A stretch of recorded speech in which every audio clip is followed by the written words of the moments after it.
is better. Greetings, sentient beings. This broadcast is not intended for children. There will be strong language and adult themes. God damn it. Yeah, sorry everybody, I fucked up. I was upstairs with Sloth Girl and Extra Man and just kind of forgot this was Thursday night, so... It happens. It's okay, we're here. Well, I'll let you go this time, but next time you're fired. Understand that? Yeah. I was just going to say, never let it happen again. Yeah, I'm very not impressed Okay, with so this. If you fire me, does that mean you'll start paying me? I love people who negotiate. Your show. Hey, that's how you get rich. Your show, so you can do whatever you want. No, we won't pay you, but we'll stop stealing your bologna sandwiches. Oh, God. Considering how I feel about bologna, that's not really a negotiating point here. And never go to prison with Jenny. She will extort you. I do not ever want to Jenny will pimp out your ass. with Jenny. I hope I never go to prison. I would. I know I just could never do that. I would die. If I was in a prison cell with Jenny, cell. she would just torture me with stories that aren't true. Okay, Sammy. Because I still remember how she escaped from the Scientology compound on a motorbike. Jenny, I hate you. Did I ever tell you about the time that I was out in California and I met Prince fuck Harry? You. Fuck off. Fuck off. Wanker. I so hate you. Well, we were at the beach in Venice Beach, California, and he was walking around with what's her name, and I recognized who he was. He had this big kind of sombrero type hat and stuff, so he's trying to, hide in sunglasses, but I could see right through the disguise, and so I went up to him and I started giving him my British accent and stuff, and he bought that I was from Britain. And I gave him your name. I told him my name was you. That's always a good thing. That's a good move because I am famous. So that would be a good thing. Your stories are shit, you absolute dick. Yeah, it's certainly I can do better. And the truth is, every time they come near Los Angeles, the traffic gets worse. Don't come here. If you're from out of town, if you're royalty, they shut down roads so that Prince Harry and Meghan Markle won't be bothered by the commoners. Well, wasn't that the whole thing about their leaving the royalty is that they're just commoners now? But to be fair, in LA, they do that for Trump. They do it for Obama. They do it for you get treated well here if you're a millionaire.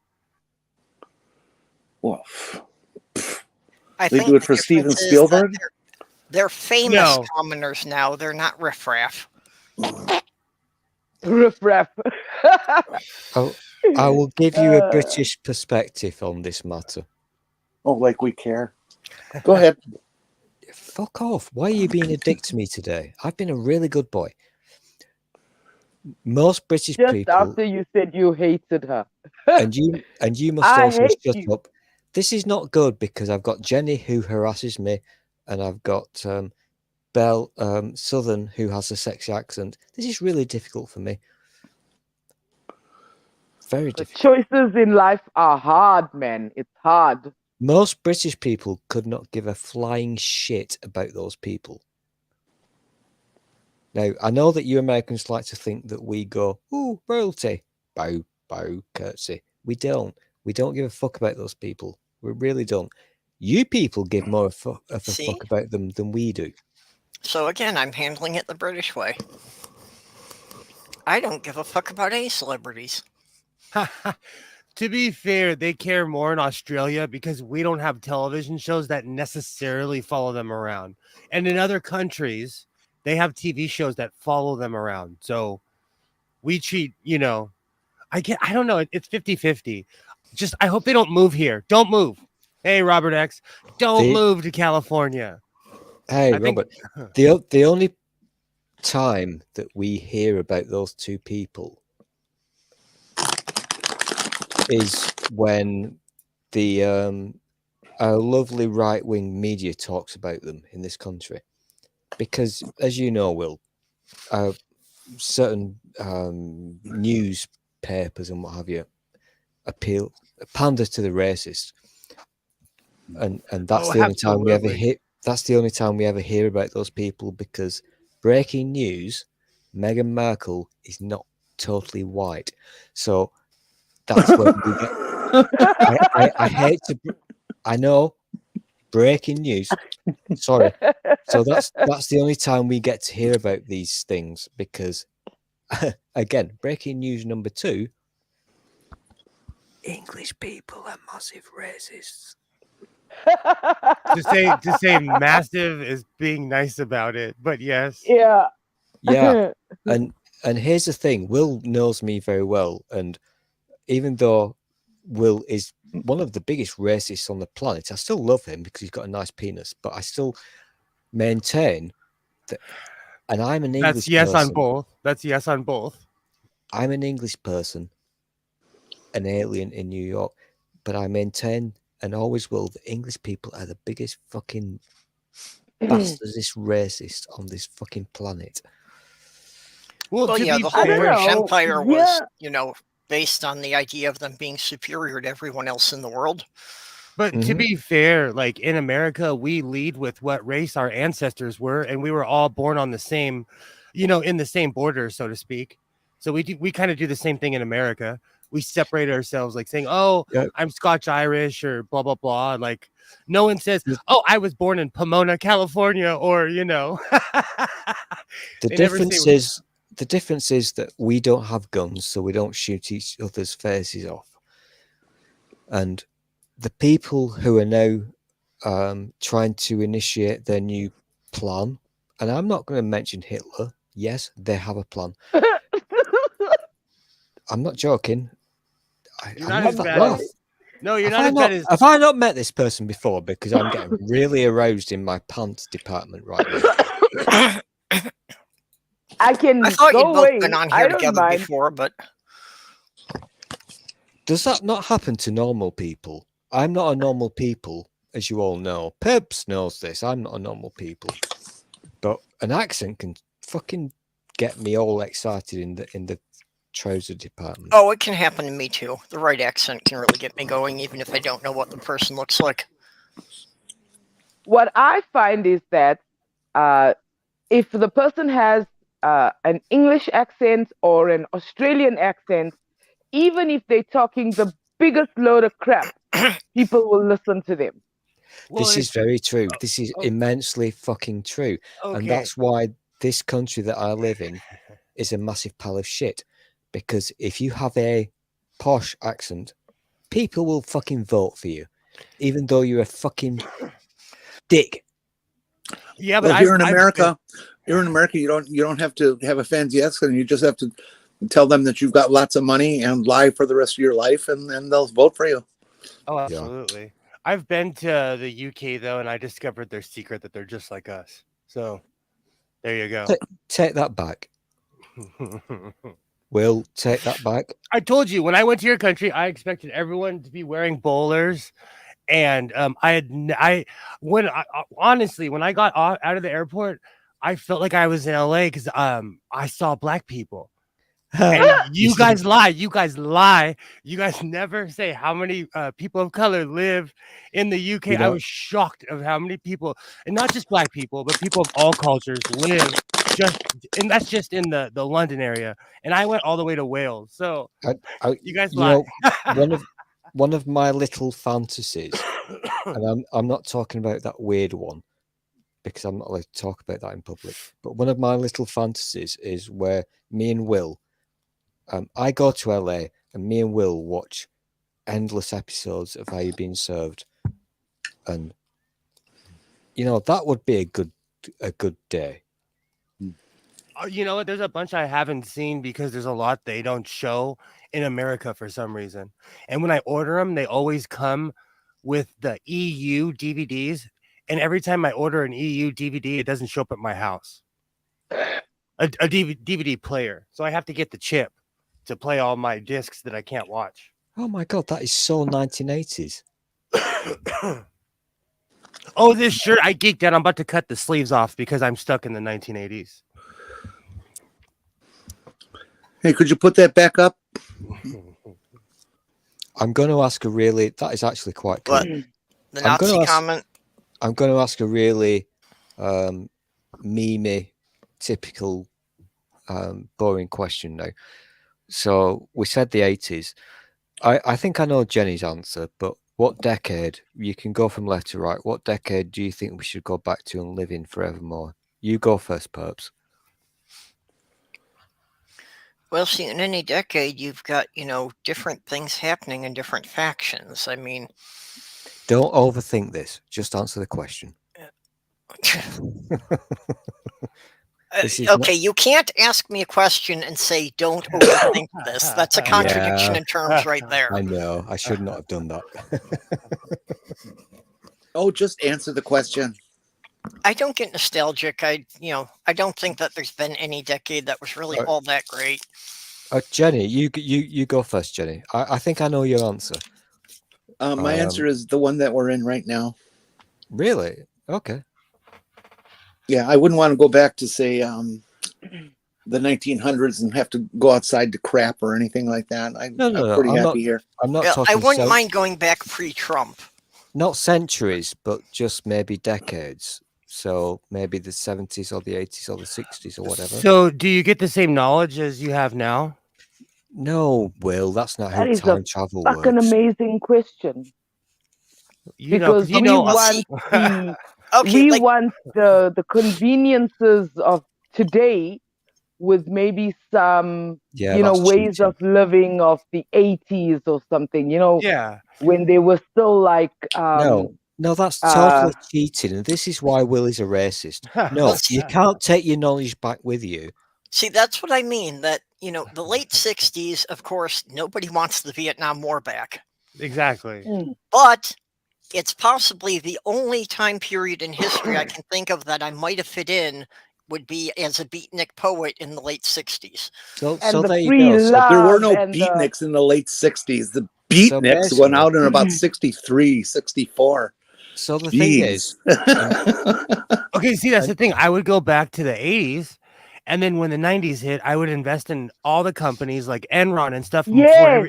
Before everything crashed, I would sell it all off, and I wouldn't be like Martha Stewart, because I wouldn't tell anyone. No, Will, you're not doing this correctly. Will, that's not how this game works. You can't take the knowledge back with you, okay? Not to mention that your very presence is going to alter the time stream, so things won't play out the same way anymore. This is why I never trust Will. He's a sneaky fuck.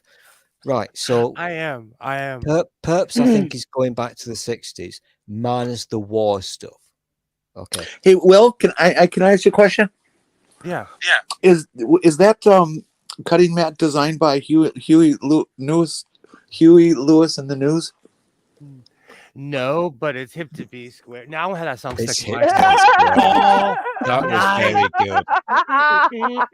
I love that era. That is my era. The 80s. I enjoyed the 80s. I was a very young kid in the 80s. If you put on some I still listen to George Thorogood. I still listen to Midnight Star, Atlantic Star, Shalimar. I love the 80s. Okay, I could deal with going back to the 80s. Dilemma now. I'm having a dilemma because in my right here, I'm listening to Absolute 80s, a radio channel, which I love. I recommend it. I'm now kind of pissed off because Lady with Nice Accent is now not old enough to remember this, so I now feel old. That always pisses me off when... Do you get this? When people don't understand your references to fucking... I know things. you may not just from the 80s. Actually, I remember a lot of the 80s. When I entered 1980, I was less than a decade old. But because of the age I was at, I experienced the whole of the 80s, including the 1985 World Expo. which was here in South Africa. That's awesome. I've got to be a dirty pervert here. Okay. I'm sorry, but does that accent not just make your special boy parts tingle? And back to the saying. early 80s, there was an explosion of music, and I still listen to this very day. Great music. Well, it was great. Absolutely. Well, you know, people they were actual musicians, people who played instruments and you know, felt their beat in their fingers or whatever.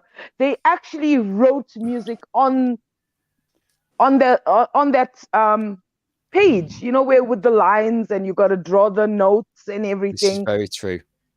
Yeah, you know, it was amazing. I loved watching the process of them writing and playing the piano and then stopping and thinking. You know, and I could bore your pants off talking about 80s music. I will not do it. But Sexy Accent Person has absolutely nailed it, because there is no fucking originality to music these days. Yes, that makes me sound like an old person, and that's what we all do. We get older. We don't like music. But it's not only about the originality, it's about the putting themselves into it. These days, the musicians will sit in front of a computer and, you know, press a button, it makes that sound. Oh, I like that sound. And then press another button, it makes a different sound. No, I don't want to mix that with that. Yeah, I have to play devil's advocate here because I'm a grown-up. And, well, no, it's true. No, okay, Will, I am a grown-up, so fuck you. Everything that we're saying now has been said by every generation before us. The previous music was shit.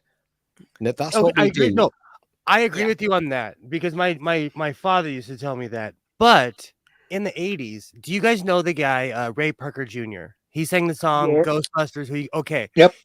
Okay. So what a lot of people don't know, I probably said this on streams before. Ray Parker Jr.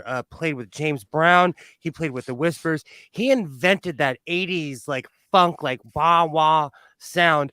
People are just not like that anymore.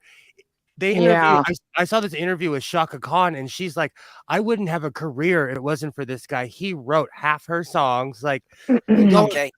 We Ray do have Parker to give Jr. was actually writing a lot of songs for a lot of people back then. Yeah. We do have to cut the 80s some slack. Music was recovering from disco at the time. But that's what I'm saying though. But that's what I'm saying though, because of groups like Shalimar, Midnight Star, they came from the disco era and they made it funky and they created a whole different type of music, you know. That girl who sings hot stuff. I need to make her name is not coming into my head. It's not Donna Summers, is it? I need to make a public apology right now, because the person with the lovely accent is going to hate me right now. This conversation is I love this conversation. It's fascinating. I really do. I really want to hear Perp's take on this, because I know damn well that Perps hasn't got a fucking clue what music is. But this is very fascinating. But I just like a different type of music that none of you will appreciate, and you'll always make fun of me for. I'm into all different types of music. Me too. ABBA. I'm very into ABBA. Okay. No, that's not because it's easy to spell. All right, kick that bitch off. Hey, I'm just into nice mellow stuff. You know, so most of my favorite music is based on a 70s folk guitar. Did you actually just say that? Oh, hey, Ox, I haven't looked down. How's it going, Ox? Leo Kaki. The thing that I get, what are you into, Jenny? The vibe, if you like, the thing that I get. Leo Kaki sounded like something else. The 70s music is very, very nice. When we get into the 80s, it starts getting a little bit weird. And then as we progress, it all starts becoming more manipulated, and it's all just a business. Yeah. Yeah, it gets a lot more commercial. Yeah. I also am very interested in the lyrics of a song. You know, if you're saying some dumb shit, I'm going to put the music off. Okay. If you can call it music. I've got to play. I am playing devil's advocate today. This is me being a grown up. So sometimes the lyrics can be really shit and stupid. But I'm British, and so over here in Britain land, some of our most famous got to number one in the chart songs are really fucking stupid and shit. Yeah, like Rick Astley. Oh, that was no grow up. Bubblegum. That was like the 80s did go through a phase. Hey, we circled back. We finally made it to our original topic. It's Bubblegum Day. You know what? Oh, Perps. yeah, bubblegum music of the 80s, like I Jason almost Donovan got and excited there, Perps, because you said hey, and I thought you were going to carry on with the song. Stool, when are you going to be quiet? Yeah, we're the monkeys. goodbye. We're just No, it's not monkeying that time. around. Hey, Yep. Stool, quiet. Sexy Sit back. accent won't Sit back and let other people talk. Sexy Shut accent up. won't remember this. Fuck you. Well, Leo Kottke is the master of the 12-string guitar. He's absolutely phenomenal. And I'm sure I know he's still around. Lady. Just go to lady. YouTube and pick up anything Kottke, Okay. and you'll be amazed. I Yeah, always need 12-string. I always need new things in my life. I found this really weird Viking throat singing thing on YouTube and became obsessed with it. Yeah, YouTube is still undefeated. Tom Lear is the master of the 88-string guitar. Oh, God. Okay. You know, that's the one instrument I don't own is 12-string. I love odd instruments. That's the one instrument I don't own, the 12-string guitar. Then you can try a sitar also. It's also like a guitar, but not really. It makes more like an Indian sound. That's awesome. I would love to own something like that. Like a roundish. It's got I'm actually rather fond of the lute. I like the music from a lute. It's like a medieval guitar with a very bowl-shaped bass. I would love to have a lute. Doesn't a piano actually have like 264 strings? Well, no, it has 88 keys. There's one string for each key. No, there's not one string for each key. I think there's 3. Do you know that was the one thing my parents didn't force me to do was play the piano? I could be wrong, but somewhere in my head I see three keys per striker thing in a piano. Yeah, I also heard something about a piano having the most strings, you know, from like the musical instruments. Is Ox here? Ox, check it out. My radio. Ox is a wonder of the fool. Strings and musical instruments. My radio is playing lots of gay music right now.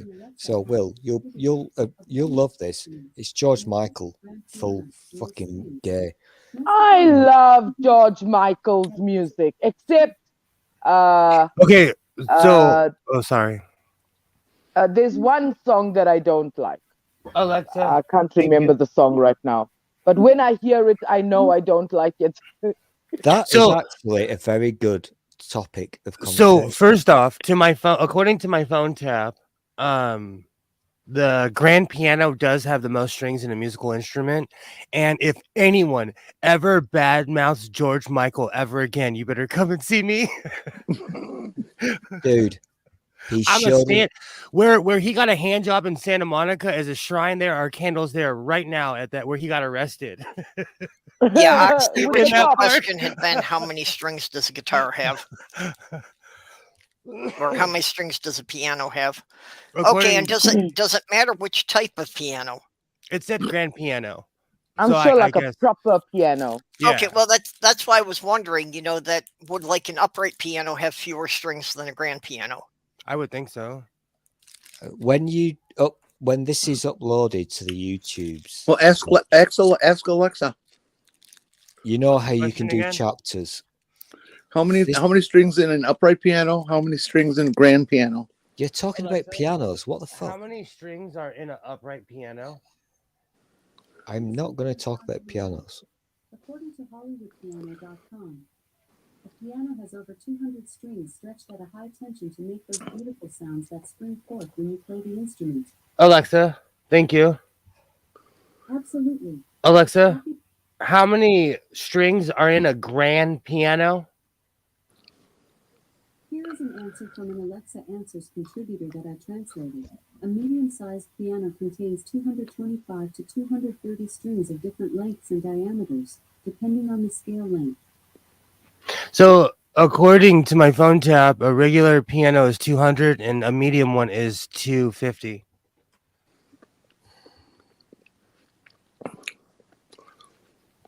Okay. But she's not always the most accurate because my English is inaccurate sometimes. Can I just say, for the benefit of people inside chat, I've never in my life talked about pianos. This is the most stupid conversation ever. So I'm just saying. Oh, unless, Will, you remember our special piano? You haven't been you didn't see the thumbnail on one of my videos. I have a thumbnail of you and me on one of my videos. You should go check it out. Remember our special piano keyboard? Side by side, in perfect harmony. Ebony and ivory. Will is such a fucking... No, see, that's how you get a copyright strike. This is how Will is such a racist. This is too full circle. I'm just talking about music, and Will always brings black and white into it. He's such a racist. What Mr. Accent refuses to remember, because I think you finally got help and stopped drinking, is that I was there on quite a few streams when they were literally taken down while Stool was singing, because they do not joke around on certain copyrights. Oh my gosh. I got a strike on my channel for playing Faith No More, and it was worth it, and it's still up. Fun fact, I was, because I'm a boring idiot, I was looking into the Twitter rules about verified accounts, and I found a little bit of a thing where the UK government has broken those rules.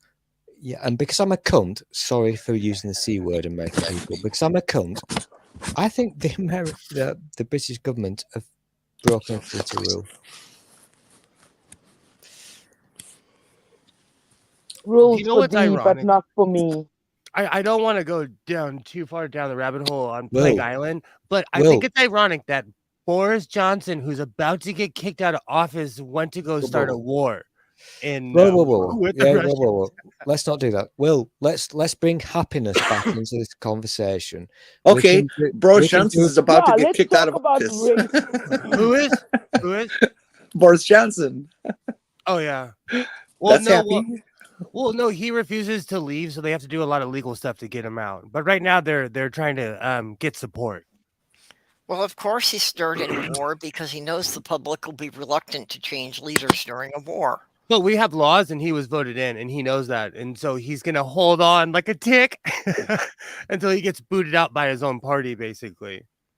And when I say people, I think are pretty upset with him in these parties that he denies and minimizes and everything that they had right in the middle of the pandemic. Well, I agree. Well, yeah. Ox has put the lyrics up for us. Oh, we're not gonna get. I remember. I've already had 3 of my streams that got cut off in midstream for copyright claims. That's what I'm saying. Exactly. I didn't think it was real until I met Stool. I didn't know it was real.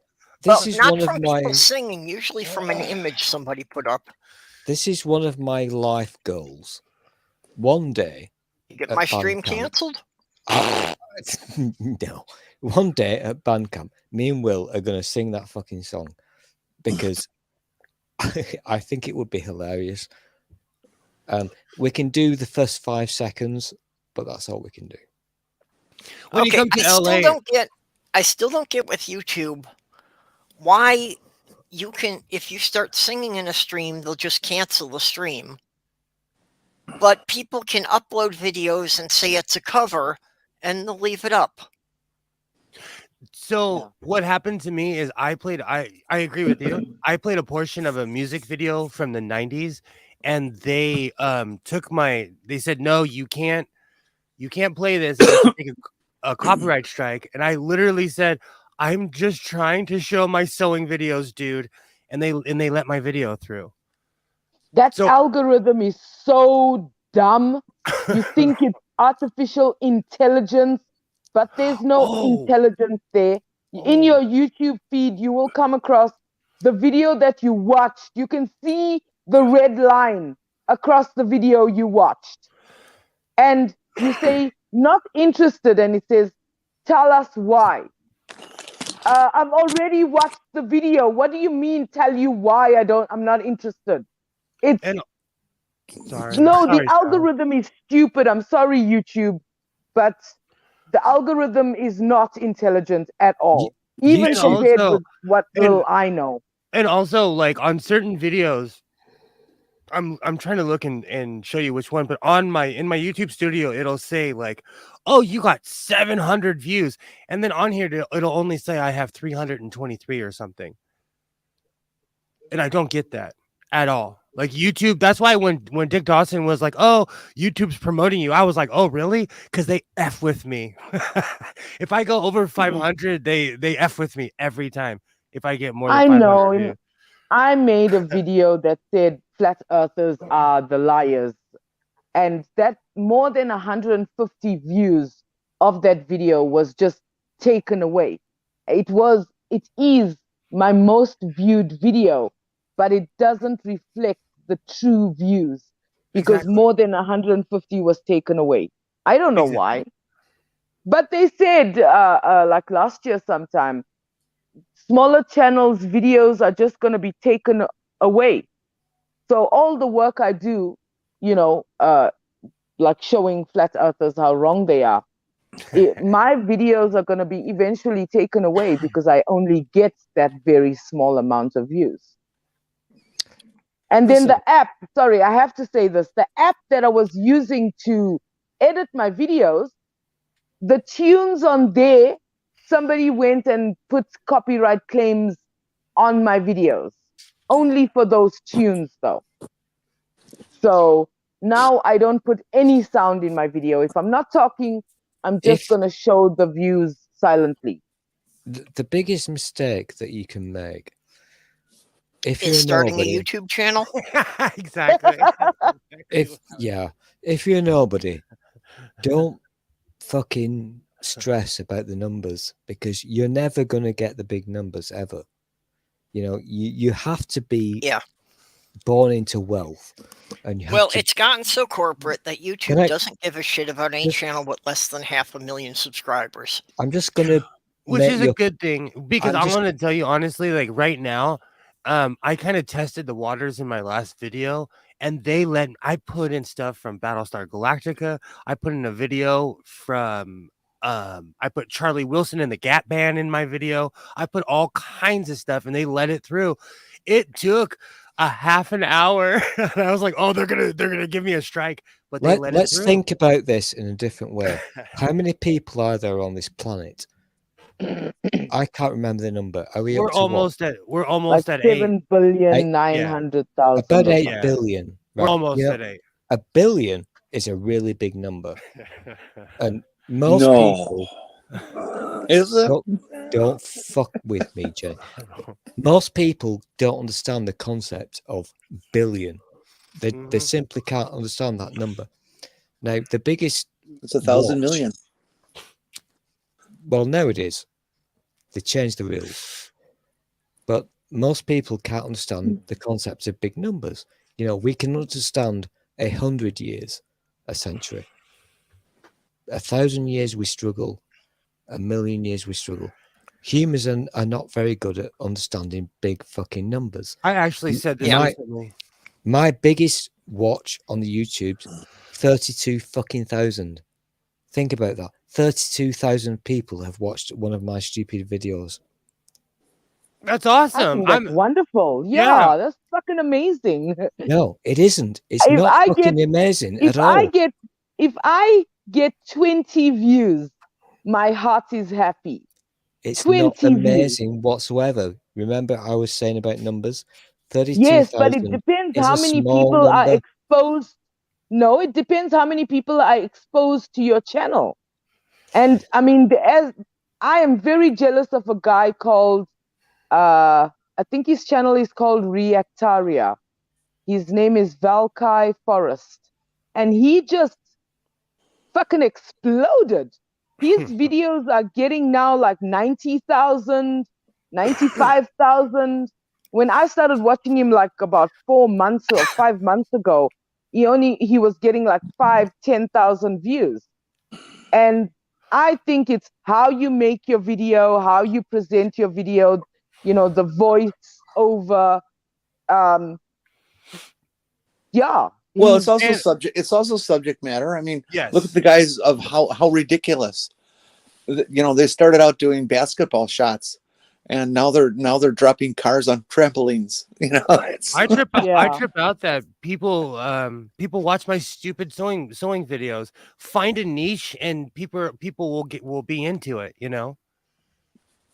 Yeah, my biggest jealousy though is over the bloody creationists.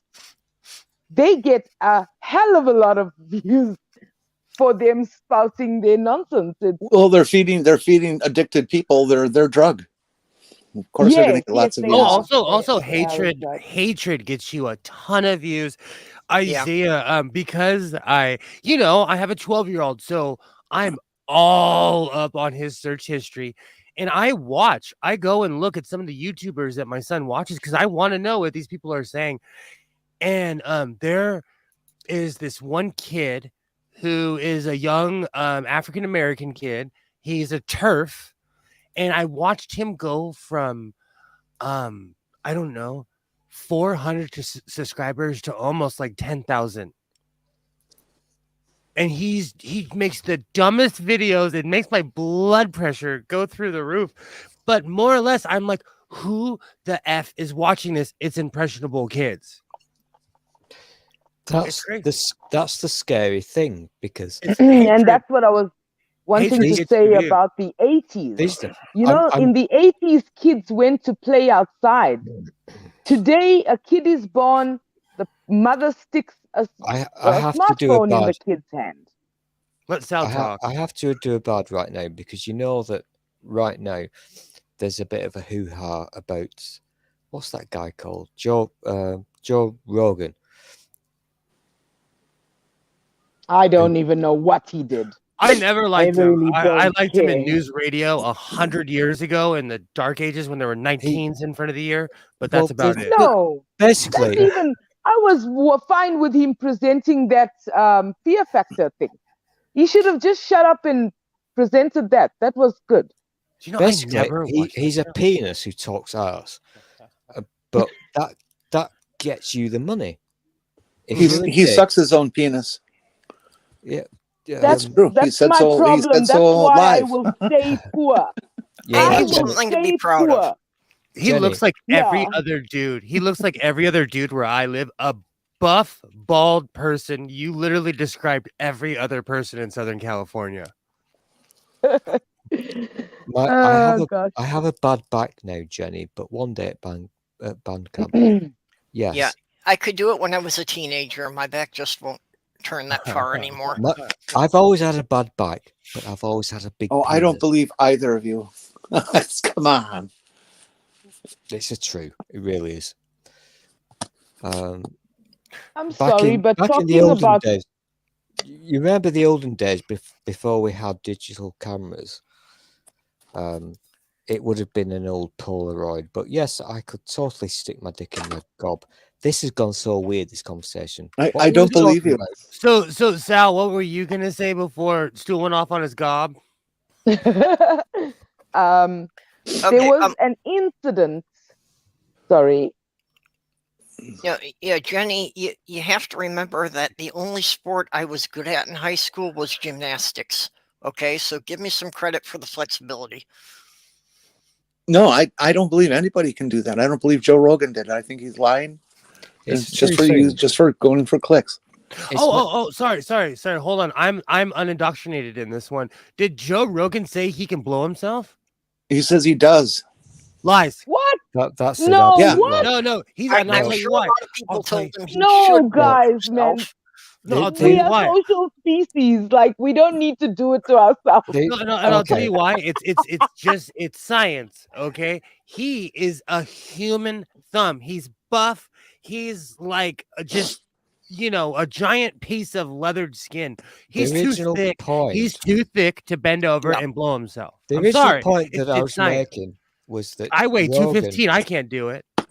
If you're That was familiar the with thing. the story, I could only do it when I was 5'9" and 120 pounds.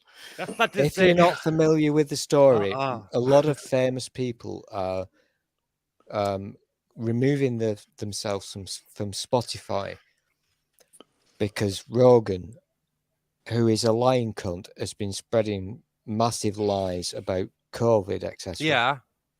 And so it's a big hoo-ha.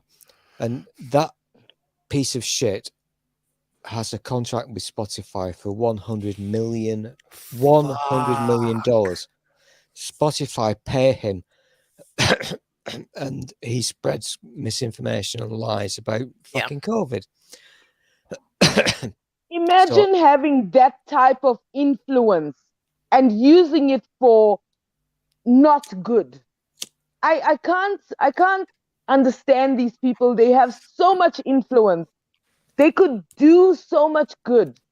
Instead, they want to steer the population. The only good they're interested in doing is to improve their bank account. Account, yes, doing which is good, disgusting in its own right. Doing the good thing does not pay. Yeah, that's why I say I will always stay poor. I've been in forks in the road where I've been confronted with that type of decision. My fiance and I had many conversations that ended with, we'd have a lot more money if we had less ethics. Yes. Can I seem to have a bit of an egg thing going on. Can I do a thing, please? Okay, let's do a talk for a minute. I have no ethics whatsoever. I absolutely hate. I don't hate random celebrities. I'm not weird. Joe Rogan is a lying piece of trash. That's just a fact. Simple as. He makes money by titillating the anti-vaxxers. You said tit. I did say tit, Jenny. Did that make you happy?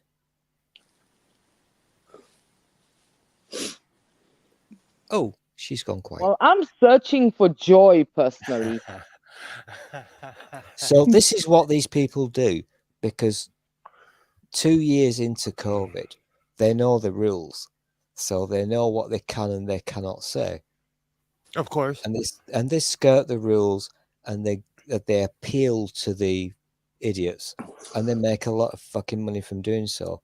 $100 million fucking dollars. For fuck's sake. Qualm is that the people who are wrong, like the anti-vaxxers and the flat earthers and the chemtrail conspirators, they make a lot of noise. That's why people hear them. This is very I'm true. I'm a counter flat earther, I would say, right? And because I'm so calm and almost respectful, it's not like I don't lose it in the videos. I do, but I do it in a, like killing you with kindness type of way. This is a very good point. People are just not interested in my way of explaining things. It's all about I'm the too level. calm. It's all about the level of noise. Because the people who make the most noise make the most money. Yeah.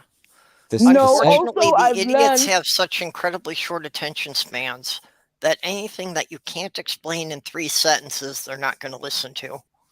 Okay, so in my videos, that's why I purposely put all the information in the beginning of my videos, and then I put everything that I wanted to be in my video in the back, because I know, the average person isn't going to make it past 2 or 3 minutes.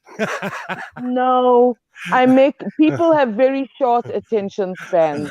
But okay, when I'm watching my people, like the ones I watch ritualistically week after week, I will watch the whole video. I just don't watch the outro. There's no reason for an outro.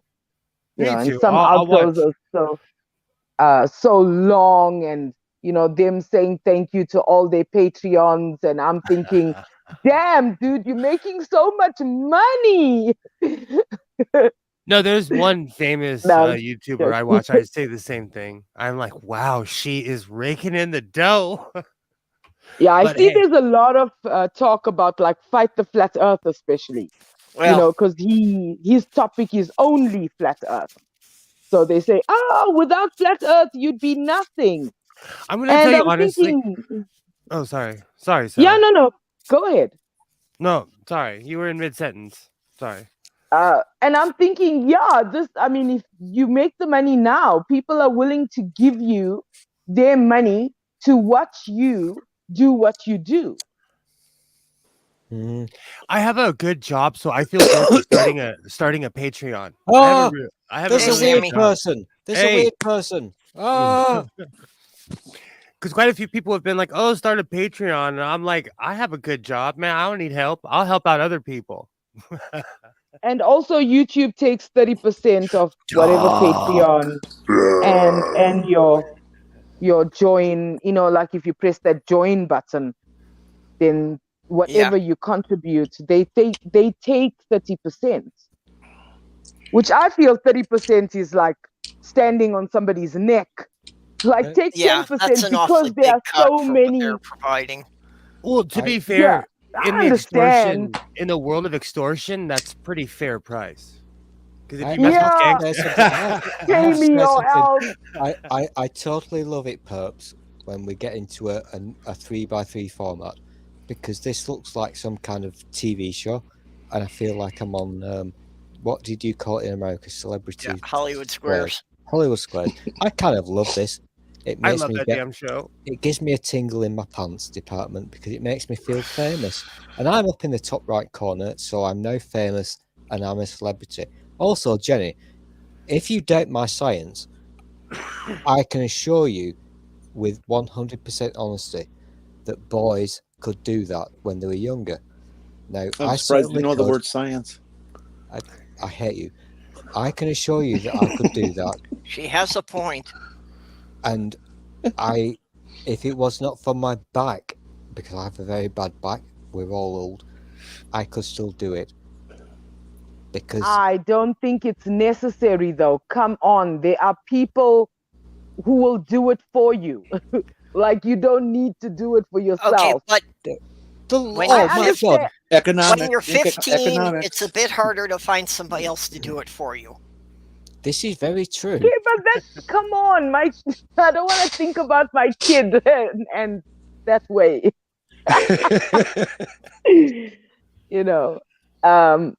I was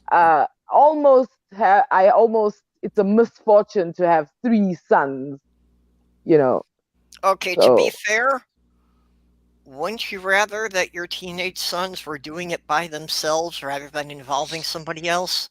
Yeah, that in that regard, yes. But I mean, there are safer ways there are options, basically, is what I'm saying. What I'm saying is, you don't, Sammy, it's not necessary. Sammy, when was the last time you sucked your own cock? I'm a you're girl. muted. Sammy, you're muted.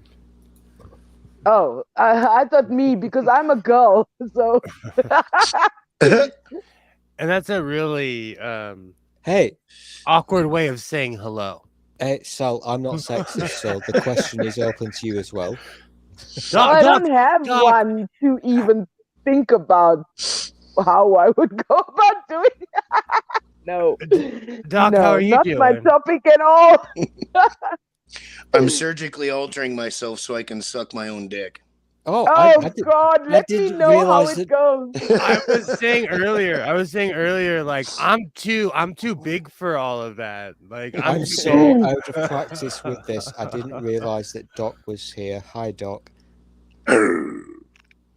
Yes, perfect answer.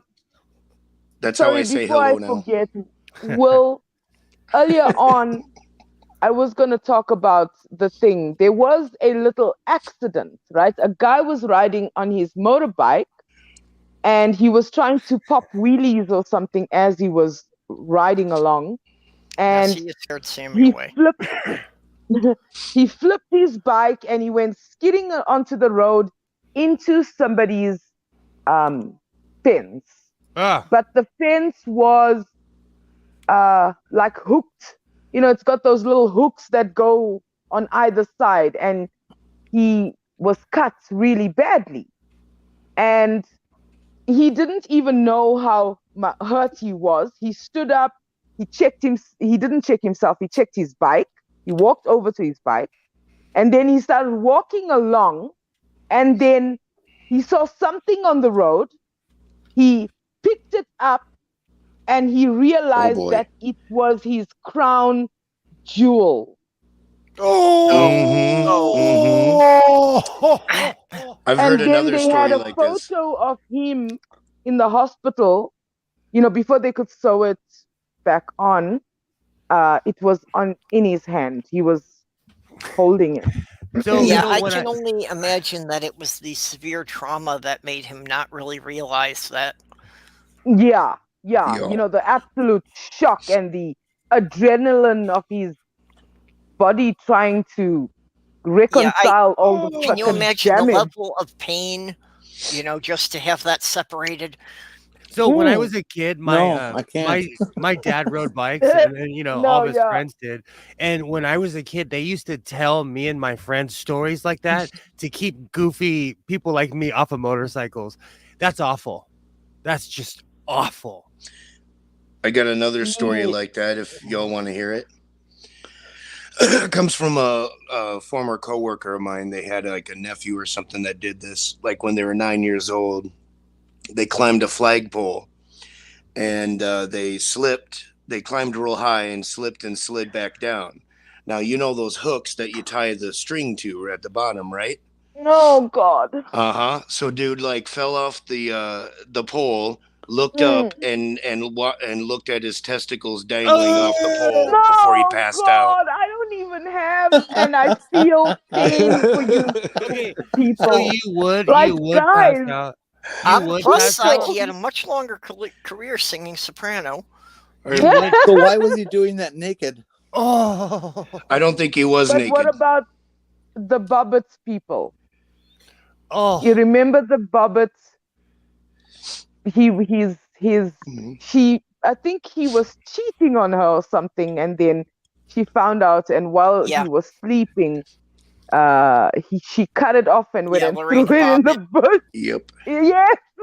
So I have a story, fully clothed story. So one New Year's, back in my super alcoholic days, this was a long time ago. Like they always start out fully clothed. This was like 23, 24 years ago. I was at a huge party back when people had house parties, and everybody, you know, at midnight, it was New Year's. And, you know, usually at New Year's, you give your friend a high five, you find a girl to make out with. It's normal suburb stuff. Well, we got really, really drunk. It was a group of like 30 people. A friend of mine thought he was going to be original and smash a beer bottle on his head at midnight. Good What this idiot didn't realize is that he smashed it across the side of his head and cut his the main vein right here. God. Oh, he ruined everybody's New Year's because we had to call 911, you know. But how is he? Did he live? He's don't feel sorry for him. He came from a rich environment. He went on to college and have a semi-successful life, and his whole life was paid for. So don't feel sorry for him. And he's still kind of he was self-entitled back then, and you know, they're still self-entitled now. Oh, so no lesson learned at all.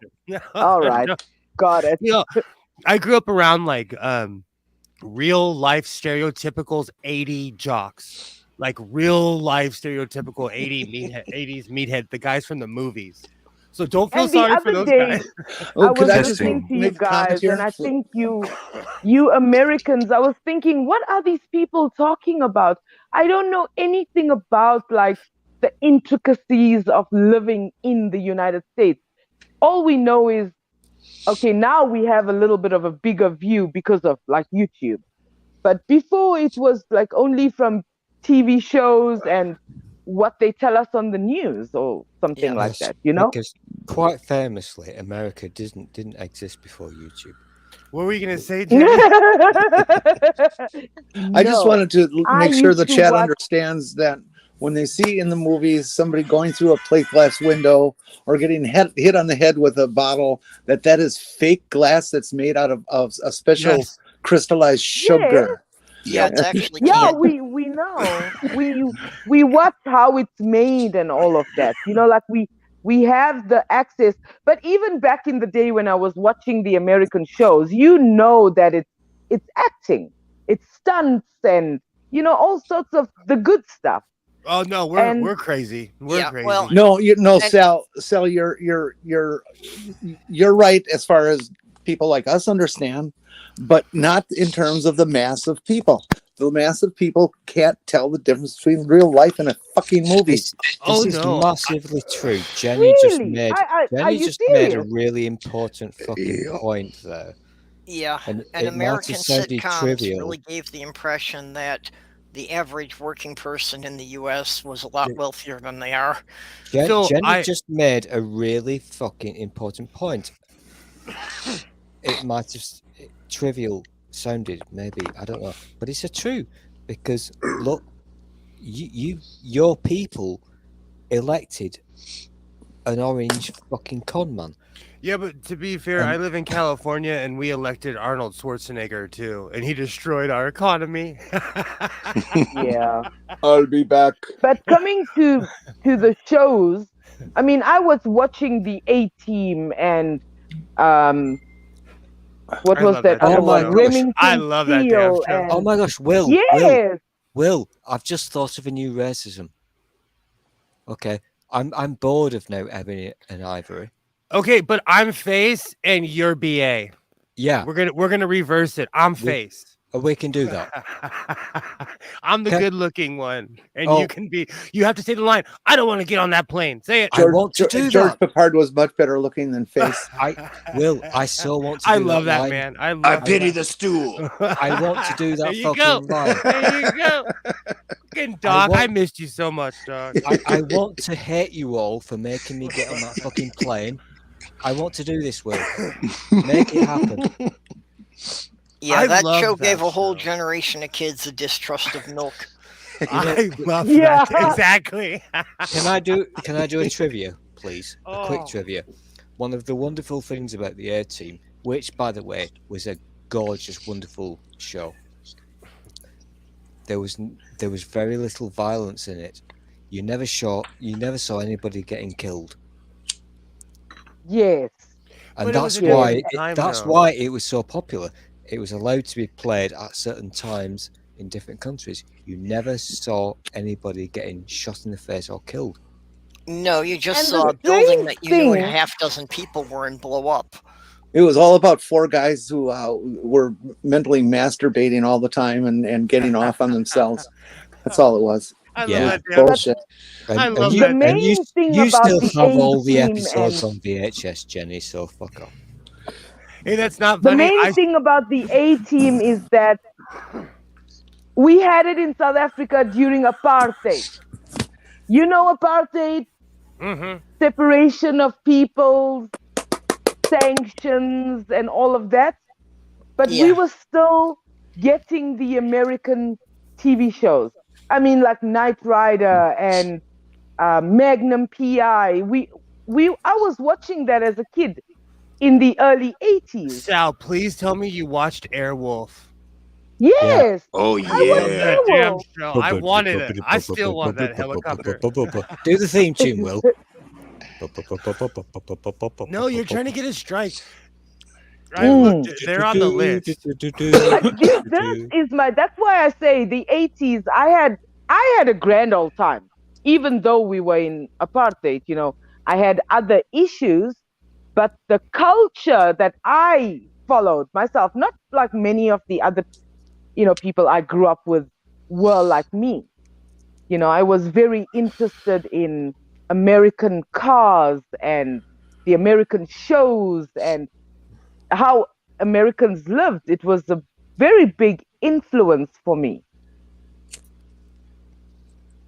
during apartheid. Never forget, it was in apartheid where, a lot of stories about how we were deprived of so many things. You're making a very good point, though. You're making a very good point, sexy accent person, because in your land, apartheid, and wow.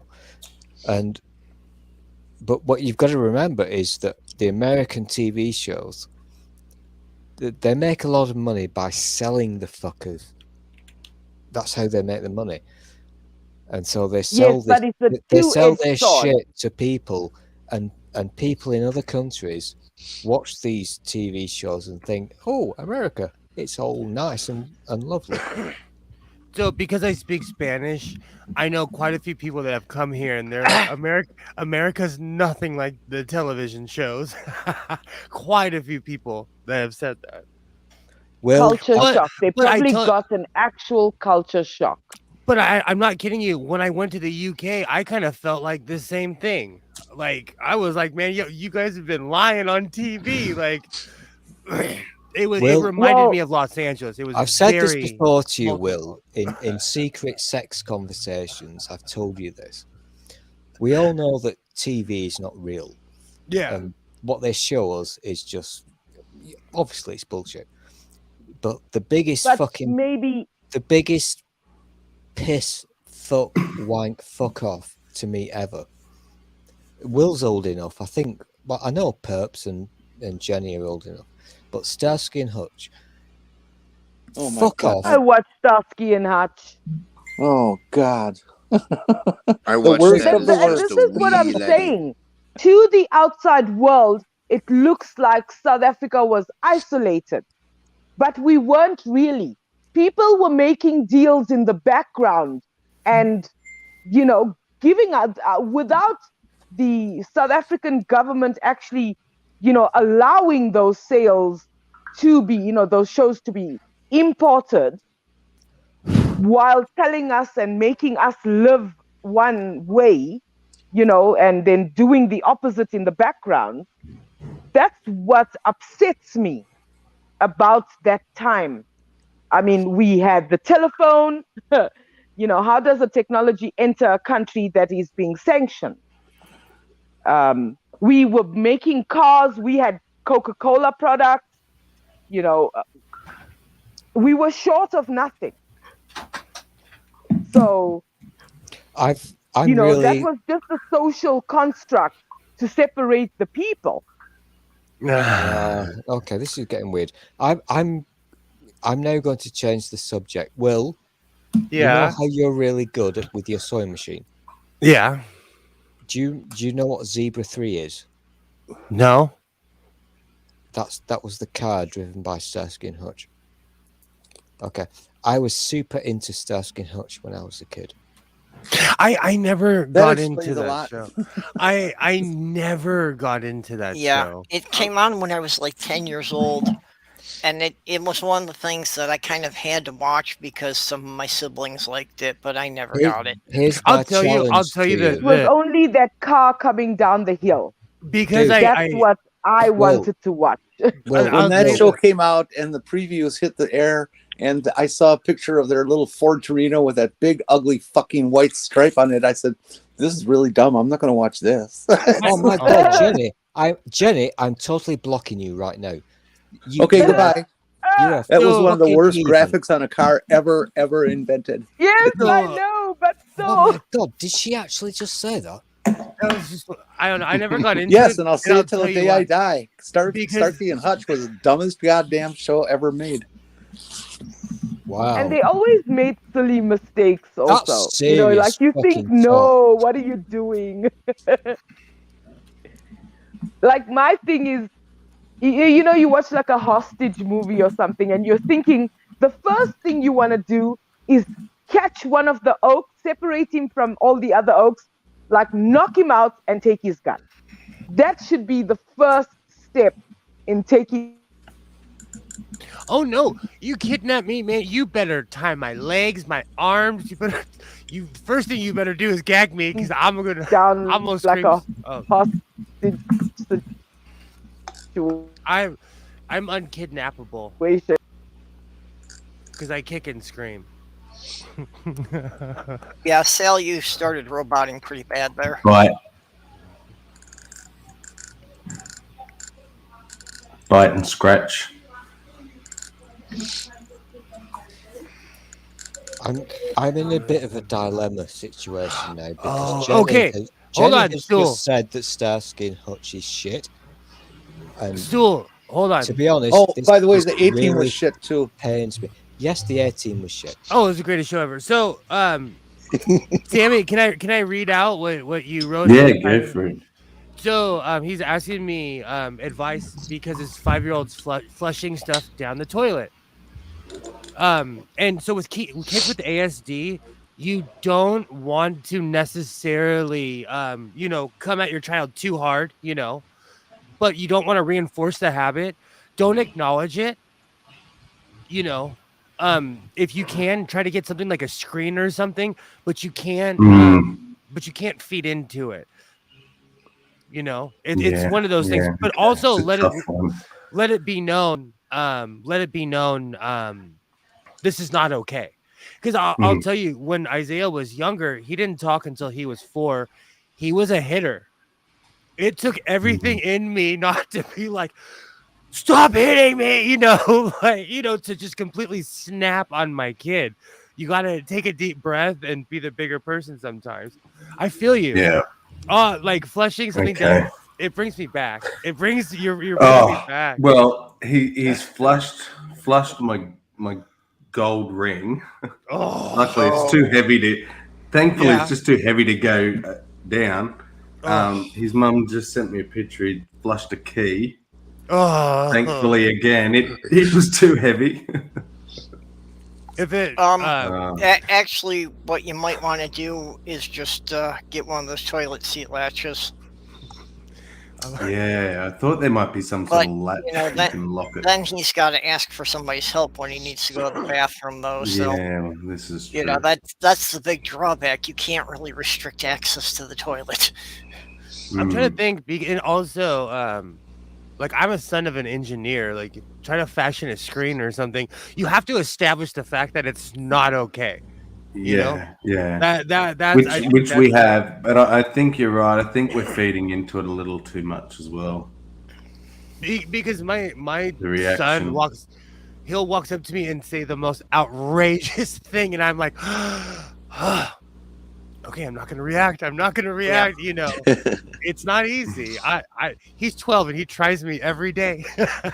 Honestly, I'm seeing that raising a kid with autism is a lot harder than just having autism. You've got a much bigger challenge. Oh yeah. If it makes you feel any better, my ex-girlfriend still tells the story. Like, I was driving down the freeway and I gave Isaiah my cell phone to entertain him. We're on the freeway and I'm going 80 miles an hour, and he rolls down the window and he threw my cell phone out the window. And my ex-girlfriend was like, "What you gonna do?" And I said, I guess I'm getting a new effing phone. There was nothing I could do. I had to accept the vote. I saw it get run over too. It was done. It had no case. It was done. I had to suck it up. If it flies out the window when you're doing 50, 60 miles an hour, it's not going to survive the impact. Gone. And I'm from LA. Like, it's called smashing for everyone who's not around here. We call it smashing. But I was going like 70, 80 miles an hour. I'm flying, Yeah. So. Yeah, I just hope you had your information on the cloud so that you had all your numbers backed up and all.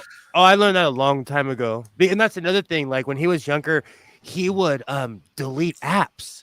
And I'm like, why did you just delete YouTube? Why did you just delete my,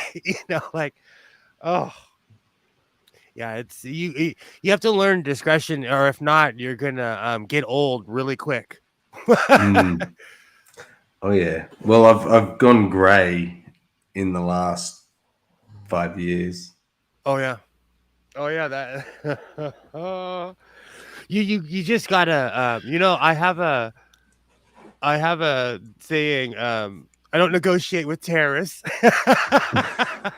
So I just try to stay pretty even keel. That's why sometimes people are like, man, Godless Sewing lost his patience with me. It's because it was all spent with my child. Hey, Will, what's the difference between a wife and a terrorist? What's that? You can negotiate with terrorists. Exactly. Like I've had to learn. I was cool dad. I was pushover dad, and I'm not kidding you. Like my son beat me up. Like he punched me in my face because I wouldn't react. That was anybody else, we'd be going toe to toe. I'm damn glad I never ran into that, because my oldest daughter, by the time she was 12, was twice my size.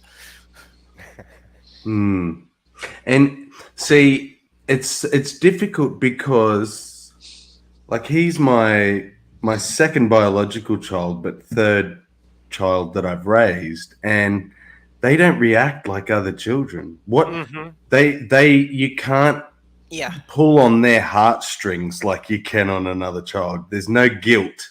You can't make a child like this have any guilt.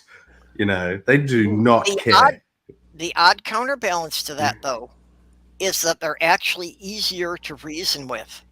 Kids with autism, if you actually explain things and give them a reason, that will stick. Yeah, absolutely. No, I agree. That's why when I speak to my son, it's almost like Vulcan logic. I tell him exactly what to do, what cabinet to go to, what color it is, Yeah, I did help a friend of my fiance. Her son had autism, so a lot of times I was watching him.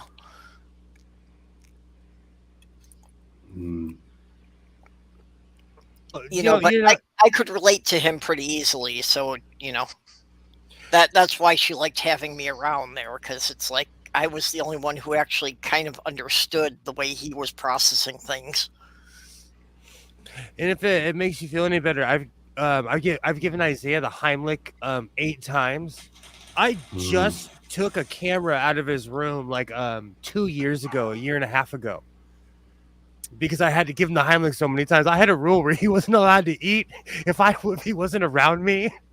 Like, it's not easy, He had to learn discretion and to slow down, Yeah. Parenting in general is not easy. I'm all gray. That's why I miss my goatee, and I've been growing it out. About 2 or 3 weeks into it, I look in the mirror and I'm like, "You're all gray, bro. You're all gray. Take it off." And it's my new cycle. Well, I have to say, I like this orange background, because it makes my hair look brown. I'm loving it. I love it because it just makes me die. It's so fucking funny. I love your background. When you're all the way back, you look like I love that. Oh, and yes, Robert X, you're right. It does depend on the type of autism, because every kid's different. Every kid's different. Yeah.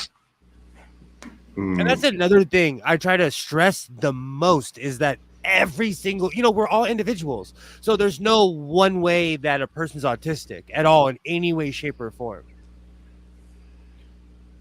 Because Isaiah's really high functioning in certain aspects, and in other aspects, I have to explain things over to him every day or over and over. I have a question for Doorknob Head. When you were 12, you were twice your size. Was that before or after stimulation? Well, it had to be after in order for him to suck himself.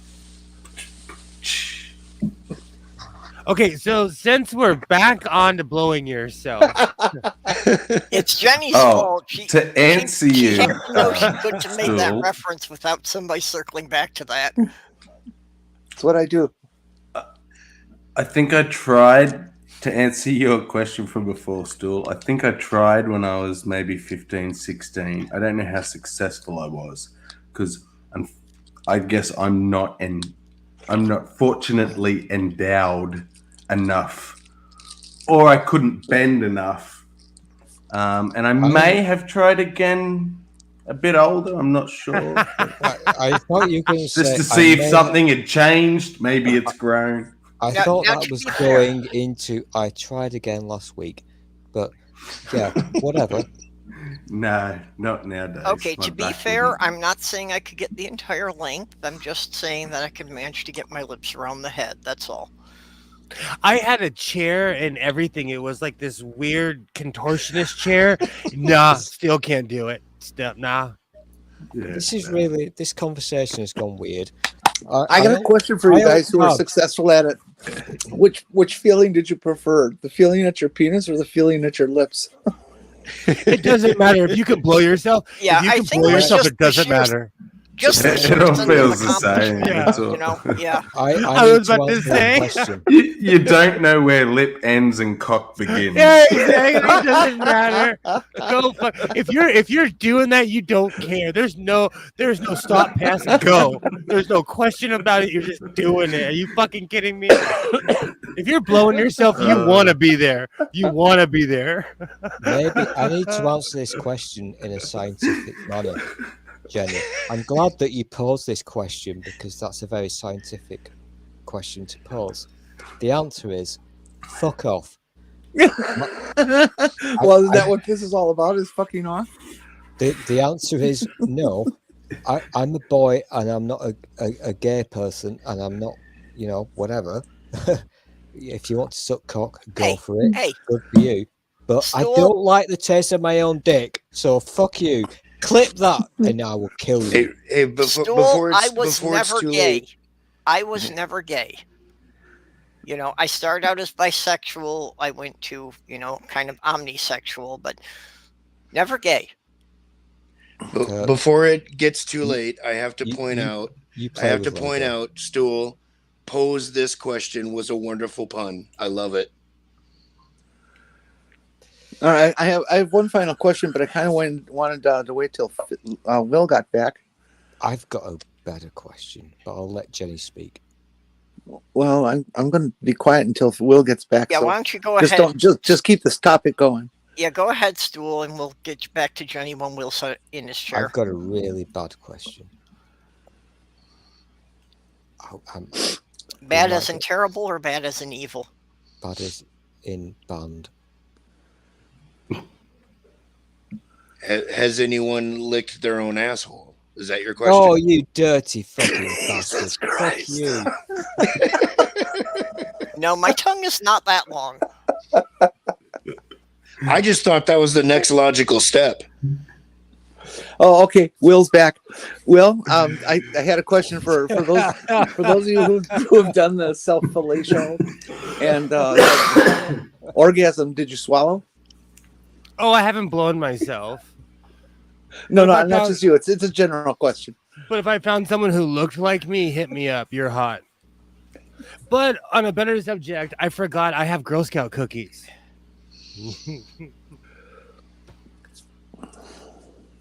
Well, as far as Jenny's question, yes. Yes, I almost always swallow.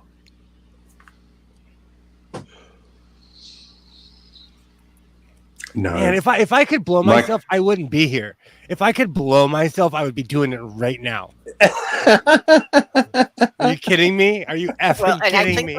I think that's why it's something that even the guys who can do it outgrow it, because otherwise they would stay home until they starve to death.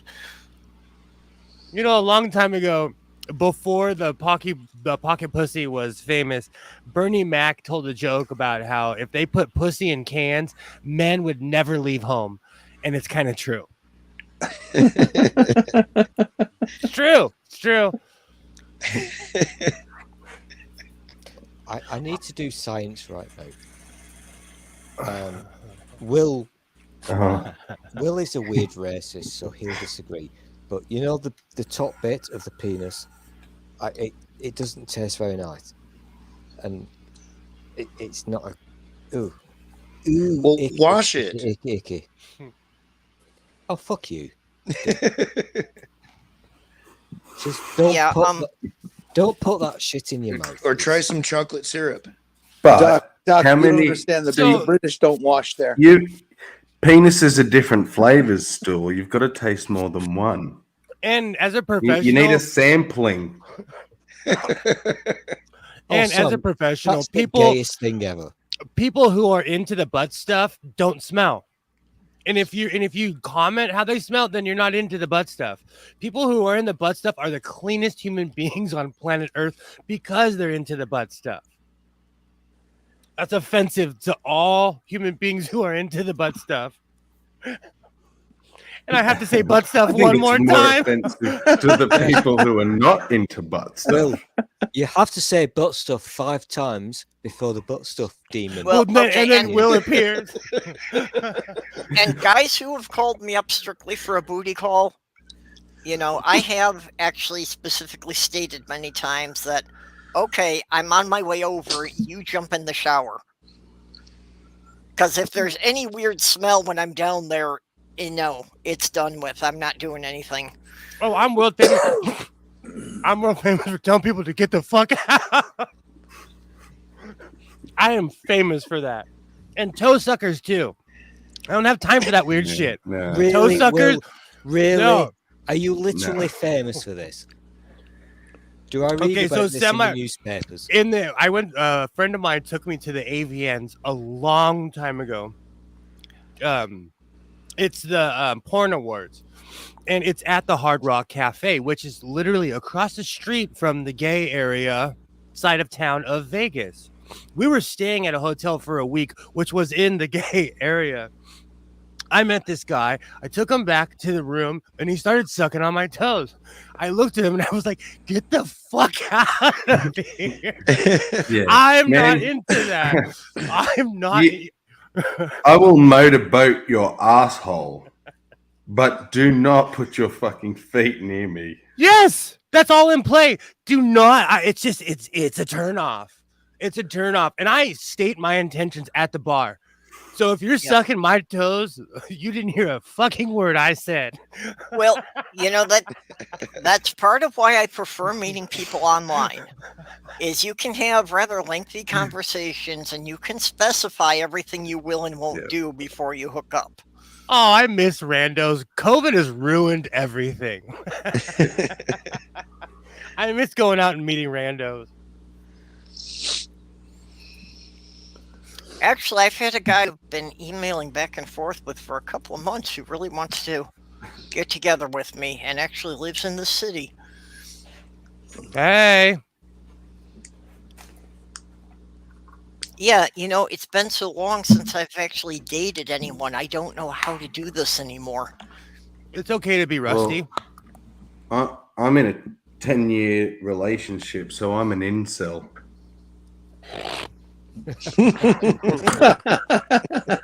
Well, I spit my coffee out. That was so funny.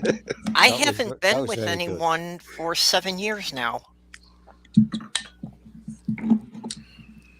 I'm the mayor of Hoseville. Well, that's the way I used to be. Damn you. Years ago, I was, hooking up with a lot of people, but it's just been a long time. My birthday is coming up, so I'm going to be mad if I don't catch something. I'm joking. Have safe sex. Be safe. Don't ever take medical advice from Godless Sewing. Yes, nothing on this channel should ever be taken as medical or legal advice. It's certain places that sanction, that's why I liked going to a place like Las Vegas, because most people are there for degenerate habits. Yeah. So most people's intentions. The degenerate gamblers are stuck on their machines, Well, yeah, there are certain places you go to that, you know why everybody's there. Yeah, you have established rules. Even, in certain clubs, certain places, there's established rules, Right.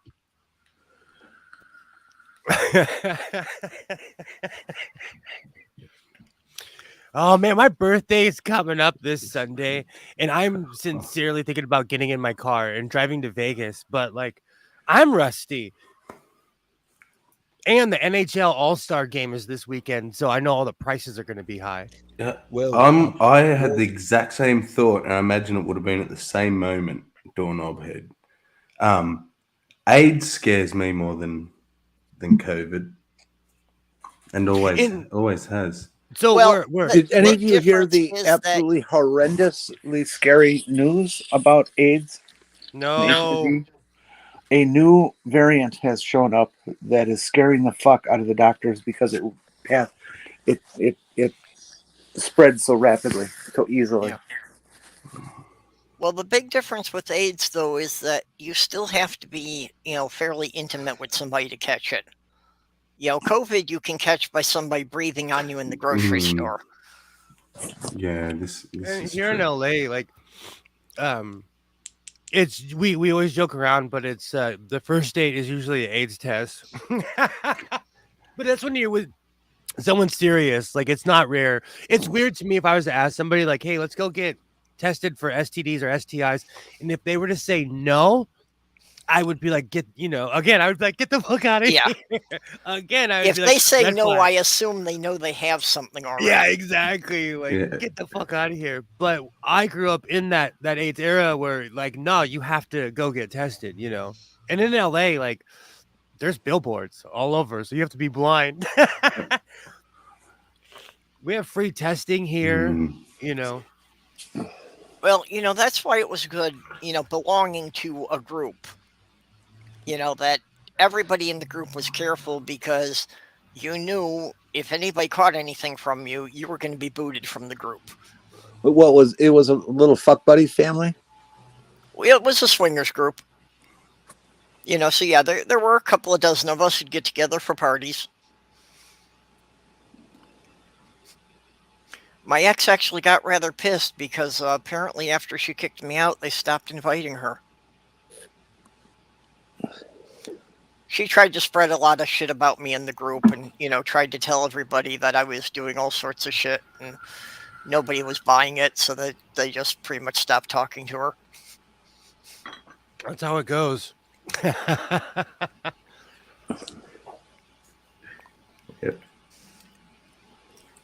Oh, that's hilarious.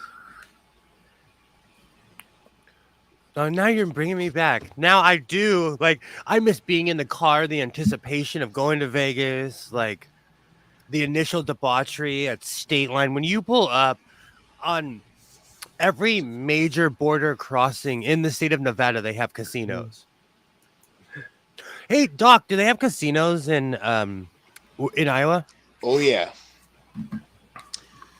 Yep, it's pretty big around here. Yeah, well, all through the Midwest, it's, all the Indian reservations have them now. Indeed. Yeah, we got a Diamond Joe's not far from here, so. Don't you have, in Iowa, don't you have that riverboat that is a gambling center? Yeah.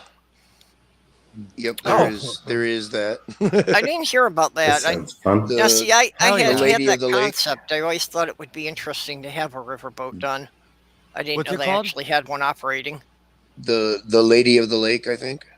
Oh, that's awesome. I'm a fan of debauchery and all that. And honestly, because of COVID, excuse me, it's the only thing that really keeps me back because, if I catch COVID, I'm done. So. Oh, yeah. But I know in Nevada right now, like, they say they care, but then a friend of mine had a video where he literally walked right in the casino with no mask on, didn't get, no one said anything to him. So only 8 states do not have casinos. I did not know that. We have massive casinos here, but you get ripped off, so I go to Nevada. There are no casinos in England anywhere? Really? England? I mean, I would think that at least the Scots are a bunch of gamblers. And no, I think they were talking about America. That's racist. You did a racism. You did a racism.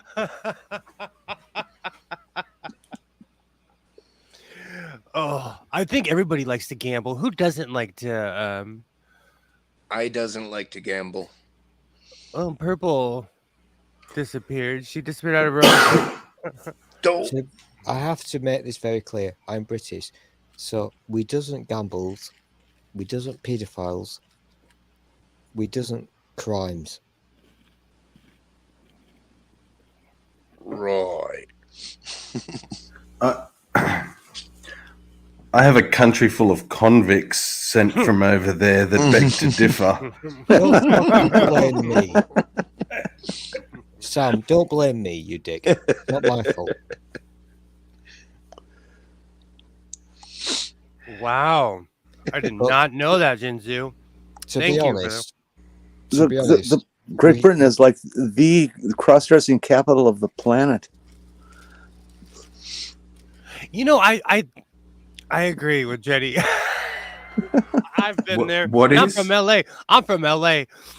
And, you know, I agree with that. Oh, yeah. I put LA to shame. Yeah. And, you know, we have a high population of people here. This is like the drag queen. Well, California in general is more friendly to LGBTQIA plus people, so they live here all throughout the state. There's not a town you won't go to where you won't see a rainbow flag, you know, out someone's house. So California is very friendly. We literally have laws to protect people here. If you lived in any other state, good luck.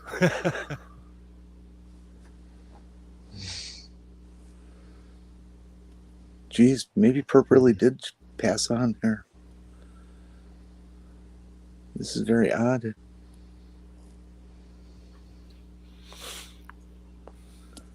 I'll send her a message.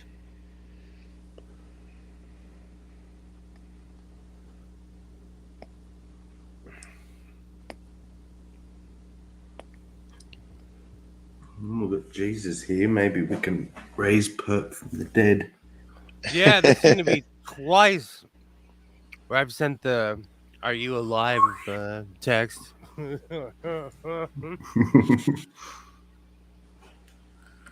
Oh man, Girl Scout cookies are the worst because first they're like $5-6 a pop. If I told you how much money I spent on these, you'd make fun of me. And then I'm almost done with half a box. Yeah, they don't give enough per box.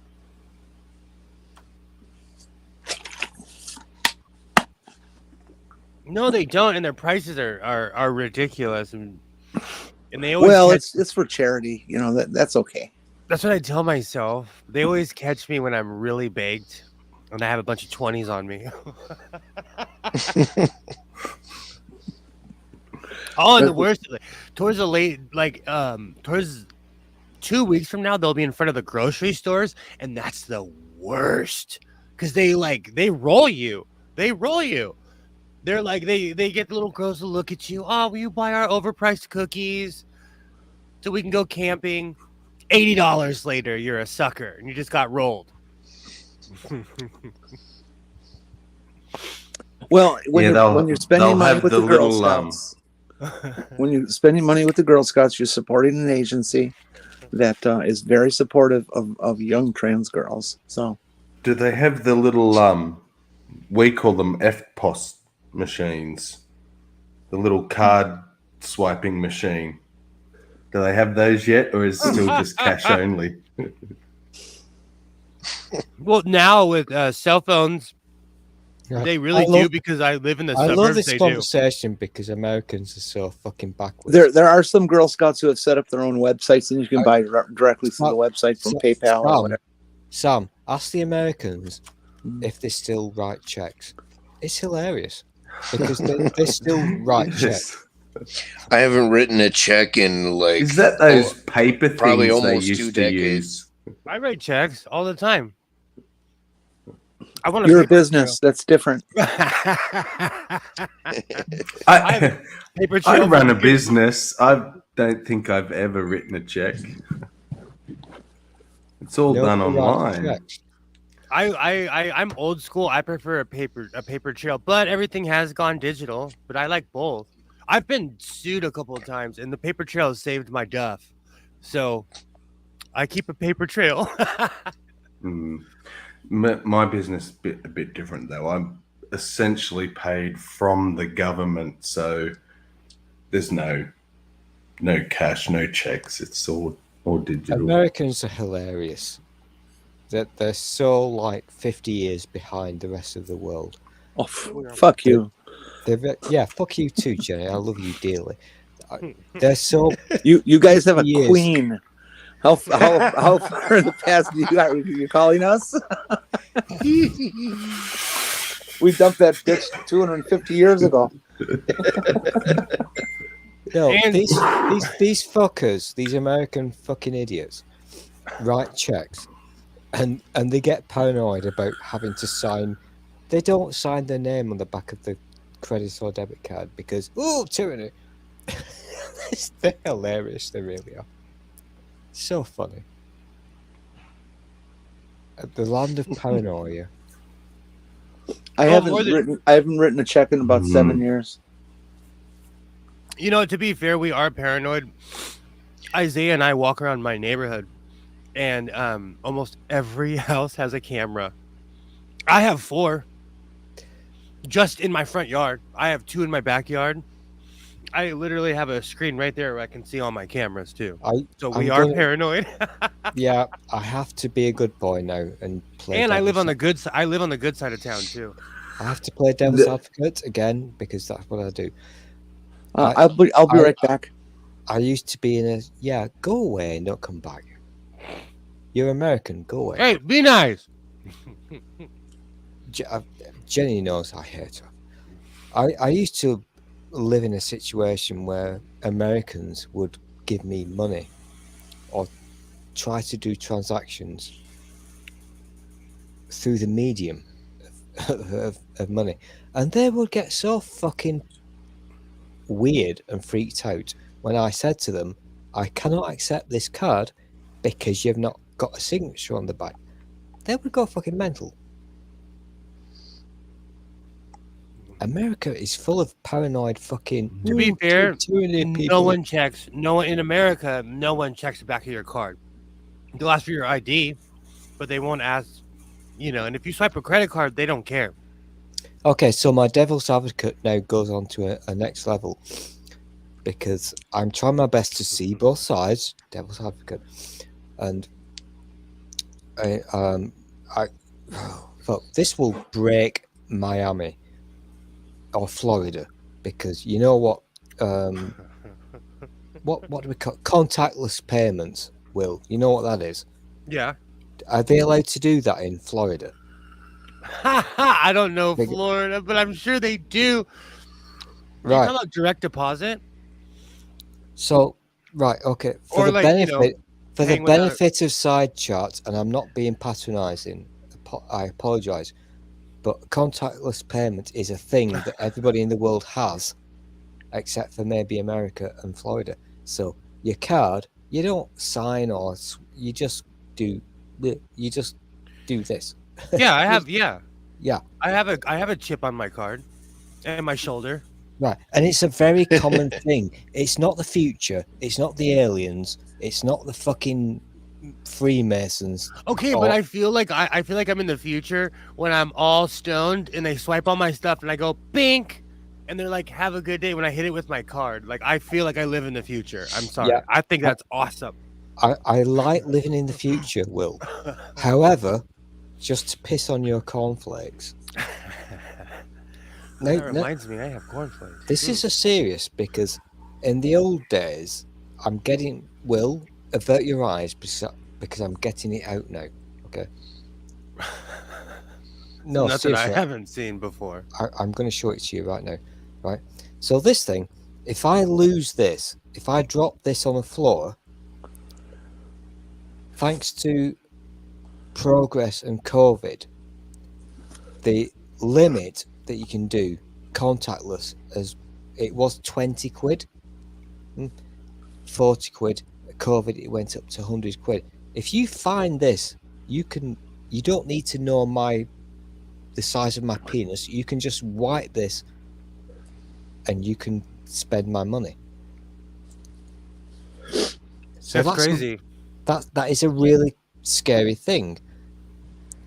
And I'm not a paranoid nut job, you know this. But in America, we're stingy. If I drop my card, you'd have to know my information. So I'm doing a thing here, Will. So I always do a thing. So at Christmas, one of my very special sponsors bought me a wallet, which is protected from such matters. It's lovely, and it smells nice. It smells of real leather. I'm not saying thank you to Greggy Poos, but this is my best Christmas gift ever. That totally reminds me of, I found this thing. My grandfather got a lifetime pass for all football games because he was a big deal. But this wallet, it says water buffalo. Does that mean that this was made out of a water buffalo? Yep. This is from probably the 60s. Like, he was given this in the 60s because he retired. I used to have a cigarette case that was made out of ostrich skin. I have gators. I have real life gators. Oh, gotta get the troll out. And I'm not the only person in Southern California to wear alligator shoes.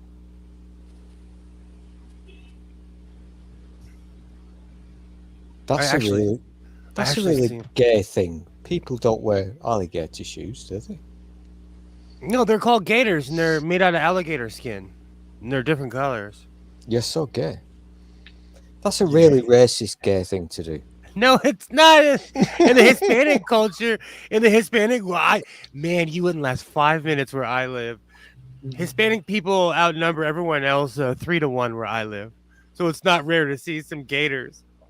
You know, you'd think in Florida they would start to harvest the iguanas that drop from the trees when it gets cold. You know, just go around the neighborhood with a bushel basket and pick some up and take them home, cut, tan their hides and make shoes or something, iguana shoes. Man, all the lizard people are never going to invite you to their house, Jenny. Hey, iguanas are nasty little creatures. You know, okay, so I'm not going to name any names, but I lived in Arizona with an ex-girlfriend of mine, and she owned ferrets. If there was ever a smell... First off, ferrets smell like piss. They smell like ferret piss, first off. If they get loose in your house, they eat wire. They're worse than rats because they're huge. I'm not a fan. Not a fan. They're so evil. Cute. Oh, yeah. Yeah. So are you telling us there's a coat in your cupboard somewhere made of ferret fur? Is that what happened to them? No, but if one wandered near my house, I'm going to make a hat real quick. I'm not a fan whatsoever. Where I live, it's illegal to kill anything, though. I live in, we have laws. You're not allowed to shoot any animal or... Can you keep an otter? Otters are really, really cute. Otters are the biggest dicks in the ocean. You should look up, watch a documentary on otters. They are so mean to each other. It's depressing. Oh, I'm thinking river otters. River otters are have a good attitude. You can go down to San Francisco and get a seal. The wharf seals are like zoo animals. They're so used to people. Did we hear back from Perps? I sent her a message and she didn't say anything back. I think there was an earthquake in Minneapolis and all the lines are down. I'm thinking really? maybe her computer. We don't have earthquakes in Minnesota. I should have known. We do have a thing called frostquakes. There she is. Hey. I'm sure Doc's heard of those. It's where the ground freezes in such a way and at a certain temperature that it will split open from the contraction of the materials from cold. And it will do it suddenly, and it will feel like an earthquake. Yeah, in the immediate area where it's happening. Wow, I've actually never heard of that. Yeah, that's crazy. Oh, I saw it do it on the highway once. It just buckled up a section of the highway. That's crazy.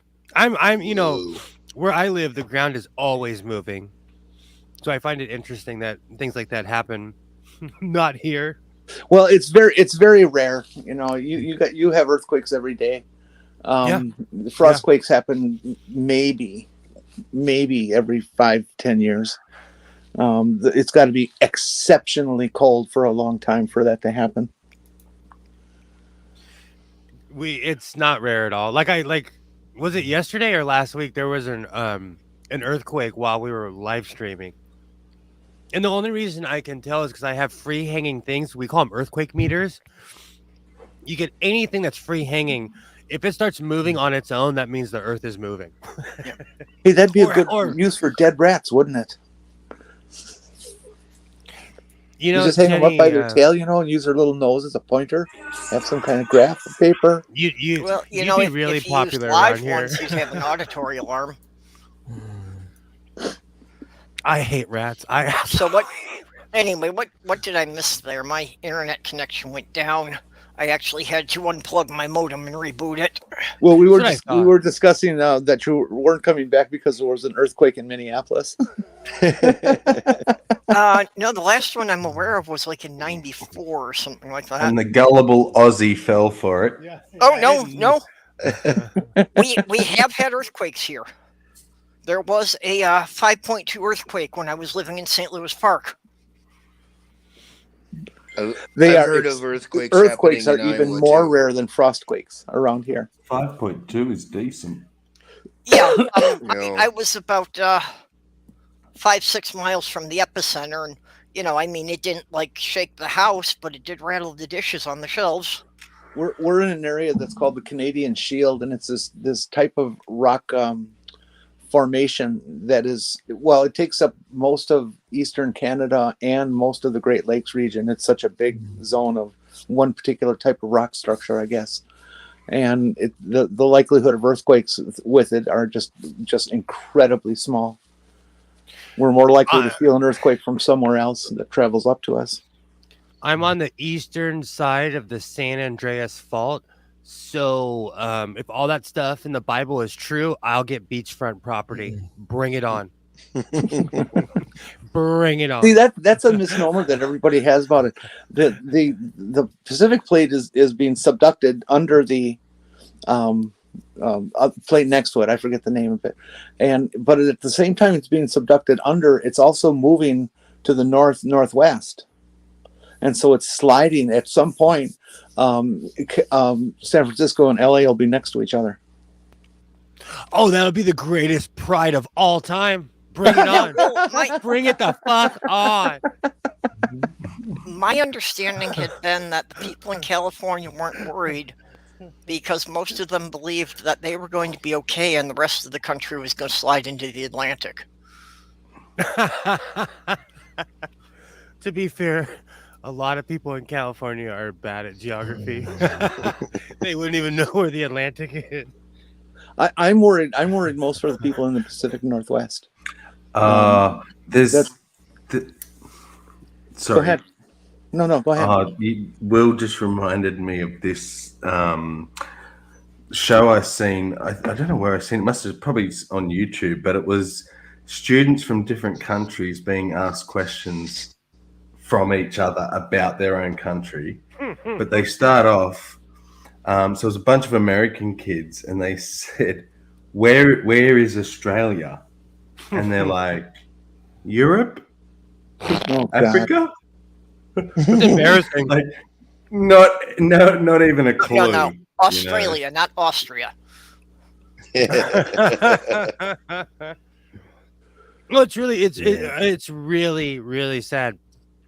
I always tell the joke about how an ex-girlfriend of mine, we drove from Santa Monica, California to Georgia all the way up to Maine, and somewhere in Mississippi or somewhere in the middle of the South, someone asked me, they're like, hey, I'm not trying to be rude.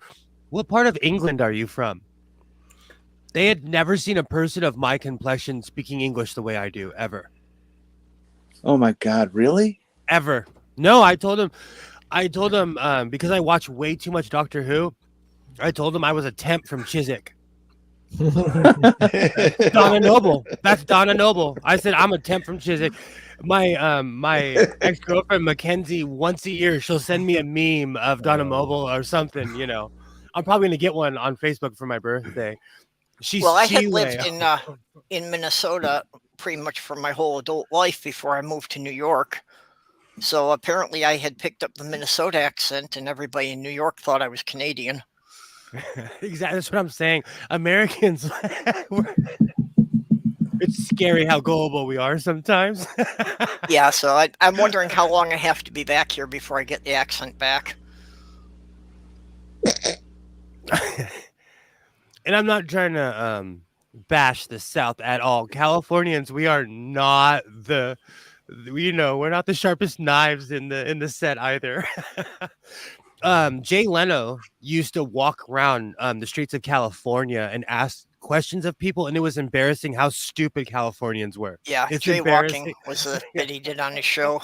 Well, but he would get people. He'd go to like county fairs and stuff like that. So he'd get people from all over the world who are touring. It's not just Californians that are stupid. There are and to be fair, they were editing it for the show. So, if they asked 30 people the same question and 25 of them gave intelligent answers, you never saw those people on the show. That's true. The greatest late night talk show stunt is the one that Jimmy Kimmel does. That's called I can't remember the title of the segment. It's Lie Something or Other news, and they go on the street and they ask people, well, like the Olympics is going to start tomorrow. Last week they were asking people, are you currently watching the Olympics? And what was your favorite part and stuff? And people are just flat out lying so that they don't look bad and say, oh yeah, I've been watching the Olympics. Yeah, they're really good. At which part? Oh, I like the opening ceremonies. And then they'll ask them some outrageous question about it that just is total lunacy. And the people will just continue on, oh yeah, this is that, and this is that. And it's amazing that people are that ego. Yeah, people trying to bluff because they don't want to admit they weren't paying attention. Yeah, it's tragic, and they do it about things even more contemporary and current than the Olympics. That something that was in the news yesterday, or just will randomly say, "Did you hear that?" Or what did you think about when Hillary Clinton said that Bill suggested that she murder somebody? What do you think? Well, Bill shouldn't have been saying that, and I wouldn't vote for him because of it's like, come on, people, where do you live? Just think about that, right? How easily it is to sway somebody with absolute bullshit, to have them say, oh, he shouldn't have done that, I'm not going to vote for him. And then think of the last 4 years of American politics. Oh, right now there are I saw this interview. A reporter went down to a reenactment in South Carolina, and they were asking people about the Civil War. There were grown ass men saying, "Oh, it's the war of Northern aggression of Northern." That's the dog whistle, because they don't want to say slavery, because they don't want to say why the Civil War happened and the fact that the South lost. It was about states' rights, man. Oh, fuck off. Well, but if you're talking to guys live fight now, someone when they say some bullshit like that. I will fight somebody. If you're talking to guys now, anyone under 50 years old, that's probably what they were taught when they went to school. That's so sad. I'm from the West Coast. They've been doing that since Reconstruction. Yeah. So we always jokingly say, I have family that live in Savannah, Georgia. And we always jokingly say that they're still fighting Reconstruction right now. Because in Savannah, there is a white side of town and a black side of town. Still.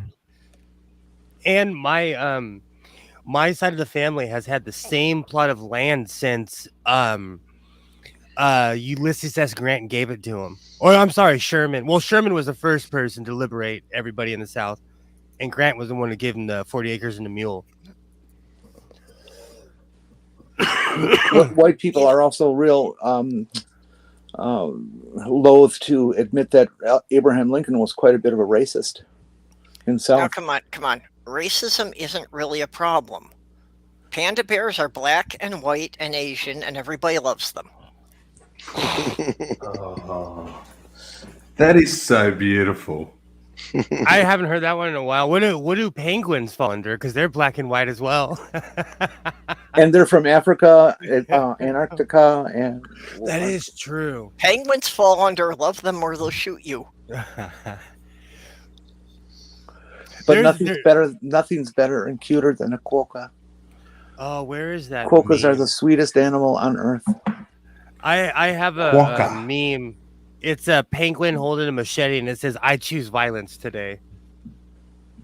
I put that up every once in a while to let people know, like, hey, I bite. I want them to solve the quokka problem because they're endangered, and to the point where they can start allowing people to have them as pets. I would love to have a quokka pet. They're just so cute.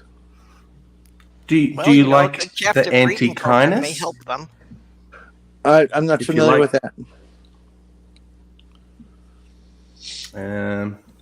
What's an anti-kindness? Anti-kindness. ANTECHINUS. It's a little marsupial, little Australian marsupial. No, I've never seen it. I'll have to. It's like a little mouse, but jumps like a kangaroo. Really? You got so many marsupials down there. It's like, yeah. I think I once heard that every mammal in Australia is a marsupial except the platypus. It is a marsupial, but more specifically, the platypus and the echidna themselves, only those two are monotremes, which is a very ancient type of animal, and they're the only two that exist on Earth still. Yep. They're when animals were still laying eggs, but were feeding their young with milk. So somewhere in between, mammal and Australia is just such a beautiful melting pot of everything Darwin came up with. Well, it was because Australia separated from the other continents earlier, so things there evolved independently for a lot longer period of time and didn't get mixed with the other continents. And then a magpie tries to kill you. yeah.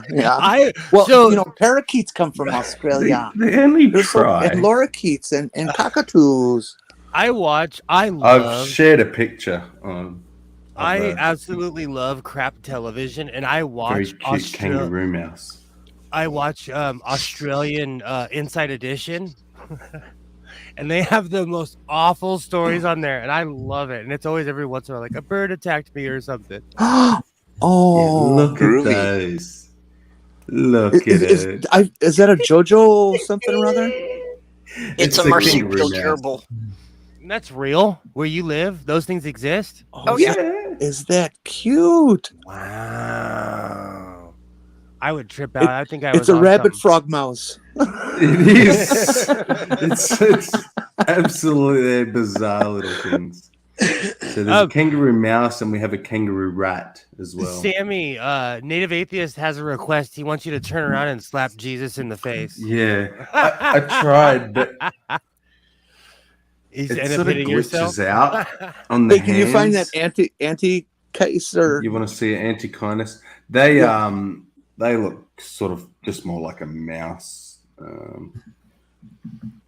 Some of those super miniature.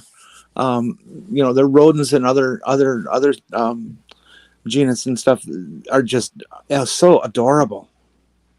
Oh, I think I've seen these pictures before. very sort of mousy, but much more elongated head. That looks like our Well, possum. it Yeah, is all an yeah. example of convergent evolution. That, Hey, could you call up? marsupials, they're not related to the rodents on other continents. Could you call up an Australian Quokka? opossum? Yep. Oh, I've had this conversation before. They are different. I've had this. Ours smoke cigarettes and do push-ups. Hang on. There's ours. Australian. There's good old American opossum. Oh, look at that yellow. Yeah, I thing was right going to there. say, I didn't Versus think we opossum. had we don't have opossums. We have possums. Yeah, our opossums are gnarly. No, see, they call them possums here too. No, but Okay. that's an Australian Oh, opossum right there. Check him out. Oh, Yeah. okay. Those are cute. Yeah, that's a possum. Technically, the that is big very they one should be cute. opossums, but a lot of people drop it here. They're Our possums quite are aggressive. Our possums are nightmare fuel. Oh, look how tiny that is. Holy cow! That's a baby. You Actually, couldn't that's do a that to pygmy possum. You couldn't do that. Oh, Let's look at that. Pygmy. Oh, they gotta make stuffed animals out of those. Not the actual skin it, but I mean, make fakes. Those It's so animals cute. look I like want to ones. taxidermy it. No. I don't want any I know. taxidermy. I was just joking. No, but Doc, that's like standard Wow. human. That is standard human.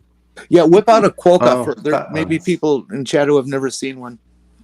They are always smiling, and they're not afraid of humans. They'll come up to people. look at Like a squirrel. Oh, that is Just darling. adorable. Oh, that's scary. What is that? Yeah, Is that Lincoln and natural? Herrera thinks they look like John Oliver. It's just because of the shape of their mouth and stuff, but it's just so endearing. It looks like So it that's wants to take your natural. wallet. That's what they actually look like. Is it? Yeah,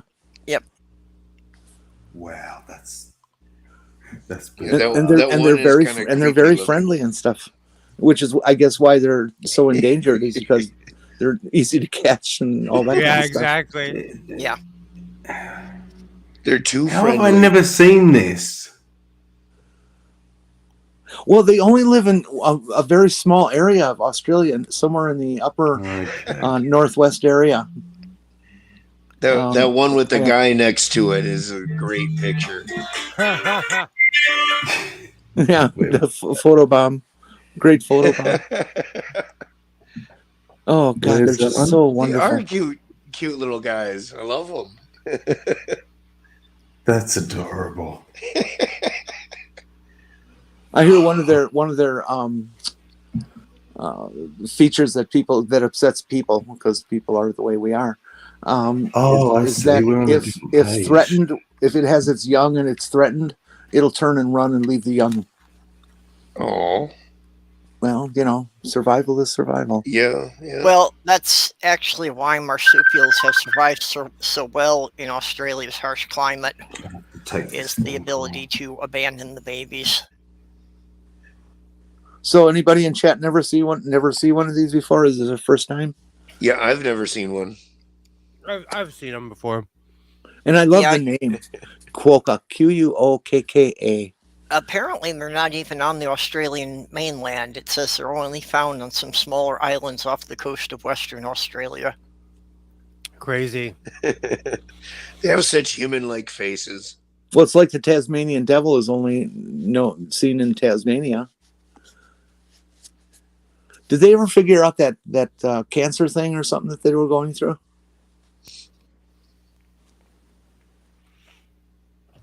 There was some viral cancer that was spreading and You just mean the decimating the koalas with the population. chlamydia?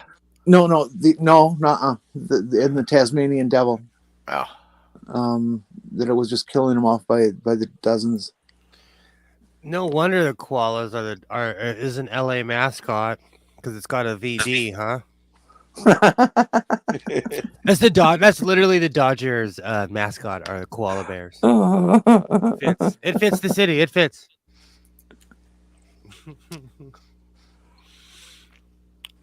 Perp, I sent you some terrible memes and pictures of billboards from around near my pot shop.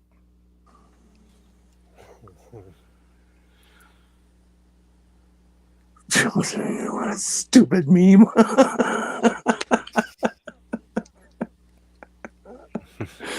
Oh. The penguins are in trouble too. Climate change has begun to affect Antarctica quite badly, and the populations of penguins is going down fast. Yeah, well, as the ice shelf is breaking up, it is disturbing the breeding colonies. We really, also, really as the gotta do water something. warms up slightly, it's allowing more predators to function in the Antarctic seas. Mm-hmm. I saw that story. And then there's those Arctic wolves.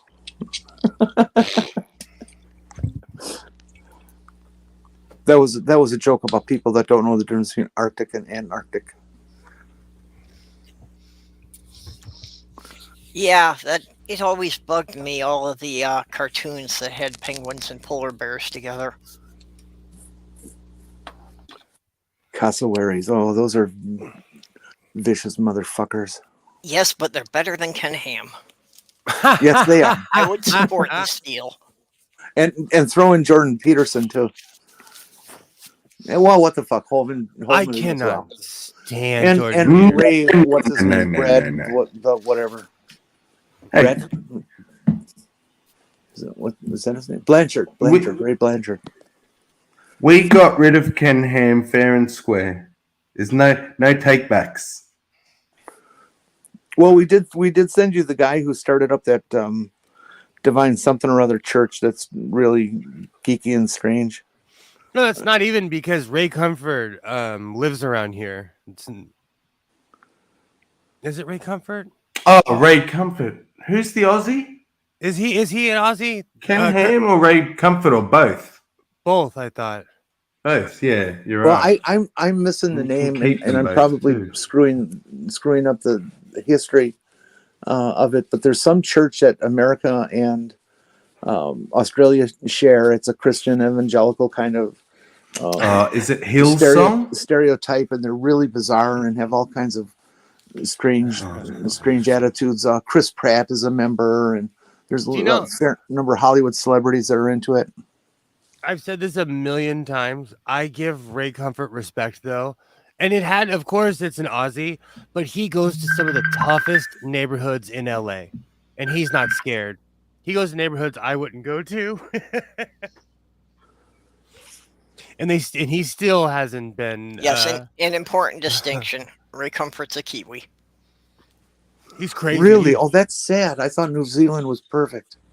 Well, it is now. They got rid of him. For some reason, he makes my skin crawl. Him and Kirk Cameron. They just make my Geek City. Doc, are you a Kirk Cameron fan? Not so much. I'm obsessed with VHSs, and I own what's the movie called? Hold on. It's Left Behind. Yeah. I have Left Behind 1 and 2. I got 1 for $0.25, and I paid 50 cents for Left Behind 2. I haven't watched either of those. I got them both during COVID. Those are titled badly. It should be Left Behind and I'm a Little Late. No, it should be called I Ruined My Career with Jesus. That's what it should be called. He was famous. Like, there's a lot of people who get really famous and they never bring up the fact that they're evangelical. Do you know Denzel Washington is a perfect example? Like, he'll talk about it every once in a while, but he doesn't flaunt his beliefs. And he's in a bunch of sci-fi stuff. There's a lot of people that won't do sci-fi movies. And he's a brilliant and hyper talented man. Kirk Cameron really isn't all that talented. True. I love Denzel Washington. I think he's just great. He's in a new remake of, I think it's Macbeth with him and Philip McDermott. Yeah. and they're just showing it from like an older perspective of older people, and they're showing the actual human side of it. So I really, really want to see that movie. You know, if you're into that modernization of Shakespeare, it was about Romeo and Juliet, but Leonard DiCaprio, when he was much younger, was in this film of Romeo and Juliet, and it took place in modern day time, and it was really very well done. I liked it. Oh yeah, absolutely. That was a really good movie. I liked it, and the Butthole Surfers had a song on it. I somewhere I probably still have the soundtrack for that movie. Doc, I fucking awesome soundtrack. I love the Butthole Surfers. Yes. What are the Butthole Surfers? It's a band and also a way of life. Well, I assumed the way of life. No, is that actually the name of a band? Oh fuck yeah, Butthole Surfers are awesome. Like, okay, I'll tell you, like, my surfboard says Ventura, California on it. If I go surfing in Oxnard and someone sees that, they'll talk trash to me about it. Butthole surfers are real. It's a territory thing. Like, surfers are assholes. Especially if you're not from that area, people will tell you to get the F out real quick. Humans. Yeah, humans Where did Sammy go? Well, I miss surfing too, man. I'm here. I'm sorry, you had to go talk to the disciples there, huh? Are people territorial about their stretch of in Australia? What was that, sorry? Are people territorial with their beaches in Australia? Like in California? Oh, yeah. In the parts, there's places where motels don't own the beach, but they make it so that the only way to get to certain parts of the beach, you have to go through hotel lobbies and gates and all sorts of things. And the government's trying to crack down on it a bit, but then you've got people who own. We have this in Melbourne, one of our famous beaches. They have these old boxes that people used to get changed in back in the day, and they've kept them because they think they're iconic or something. And people pay hundreds of thousands of dollars to own one of these little boxes, and they deck them out like a tiny little beach house. But they're literally only, a couple of feet wide. We have this thing. Oh, go ahead. They then try and they just get really territorial of the beach, which is a public beach. But because they've spent hundreds of thousands of dollars on these silly little boxes, they think they own the beach as well. Same here. Why the fuck would you spend that much money on this stupid thing? Oh, you think that's like I said, I can't take my surfboard. Like, I can go to Northern California, no one cares. But if I took my surfboard to the town over, like my surfboard says Ventura. If I took my surfboard to Oxnard, if someone from Oxnard saw my surfboard, they would talk shit to me. They'd be like, "What are you doing here? Go back to your own town." It's not rare at all. And Venice Beach, you better be from there if you surf there, or you will get beat up. Here in the La Crosse area, which is on the Mississippi, for those of you who don't know, there's lots and lots of backwater area, and traditionally, almost every square inch of shoreline was occupied by houseboats. And when we say houseboats, we're talking houseboats. It's not built like a boat; it's built like a house on floats. They look like little cottages, with a gable roof and all this kind of traditional land house stuff. And the DNR and stuff like that, federal and state, kind of put an end to it, but grandfathered in people's. But as you die, you can give it to a family member, but you can't sell it. And so the number has steadily gone down over the years. Yeah.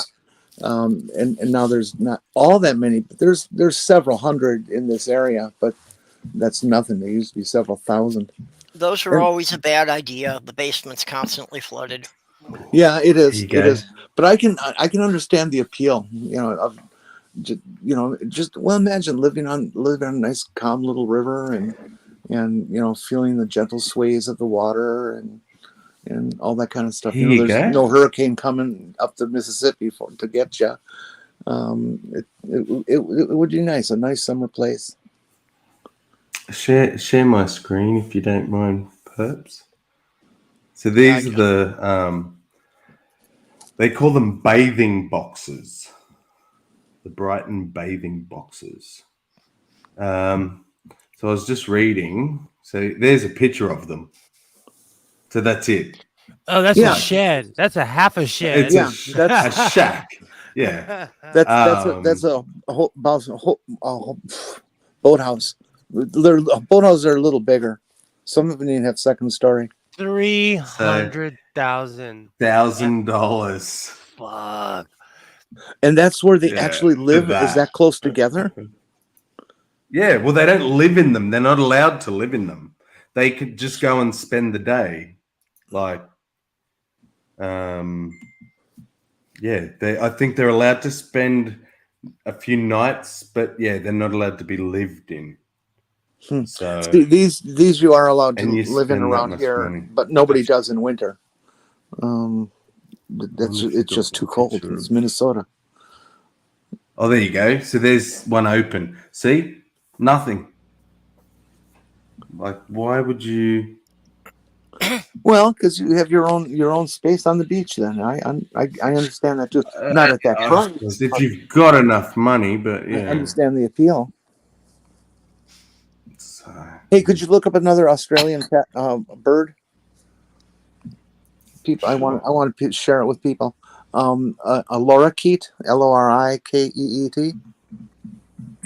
Yeah, don't use. I suppose, of course, you don't have lorikeets. I think they're a bit like your parrots. There you go. They're actually closer to a parakeet, but like 2 or 3 times the size, and far, far, far more colorful. They're just beautiful. There you go. They look like a pride flag that exploded. Yeah, absolutely. They're beautiful, aren't they? Look at that! Isn't that just gorgeous? Yeah, parakeets are usually mostly just green and blue. Do you have? And these can be rosellas kept as pets and breed very easily. I hear. That's a rosella. Oh, that red one! I didn't realize there was a variation like that in it. No, this and a is bluish one too. Yeah, these are. These are closer to budgerigars. Yeah. Do you have budgerigars? No, we don't. No, we don't have anything like that in the States. There's a pack of parrots that was let loose. A few of them were let loose, and they bred and they became successful. And they live in the winter of New Jersey, and they build their nests in power transmission poles, light poles and street light poles and stuff in the cities because it has some kind of warmth from the electricity, and so they're able to survive. Yeah, but I'm surprised they were able to survive such a cold climate. Yeah, but that's it for. They're not in this little. That's a roadrunner. It looks like it. It's actually a superb lyrebird. So these are those birds that you may have seen on the internet that can mimic any sound, and I mean any. They, you can find footage of ones that were nesting near a work site, and they were mimicking the saws, the hammers, the conversation of the workers. Awesome. Like, it's phenomenal. Can they mimic a human fart? Yeah, probably. Like a camera shutter, radios, people have come through with a radio playing, and they literally just imitate this little snippet of a radio piece. Like, it's phenomenal. Wow. Where are minor birds originally from? Anybody know? Africa and Asia. Oh, okay. Because there is African minor birds and I believe possibly India. I think because we call one species Indian miners, but whether they actually are from India. The only talking bird we have up here is the crow and raven.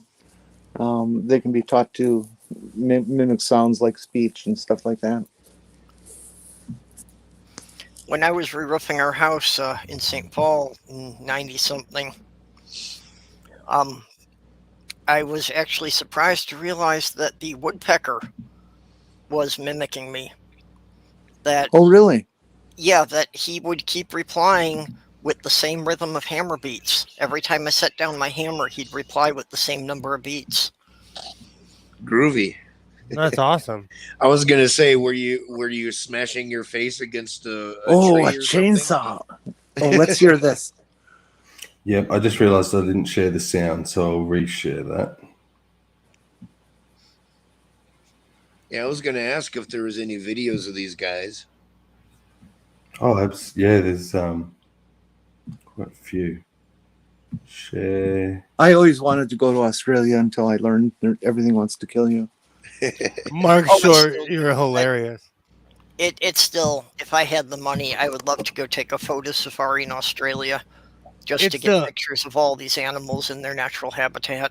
If I could know I'm avoiding the poisonous spiders, I'd go. It's the only part of the globe I haven't been on, so I have to go. Okay, here it is.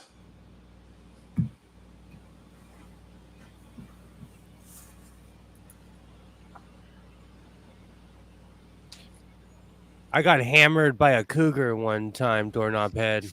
I still think about that all the time. Okay. Was she cute? She's always cute, Jenny. They're all beautiful. You're all beautiful to me.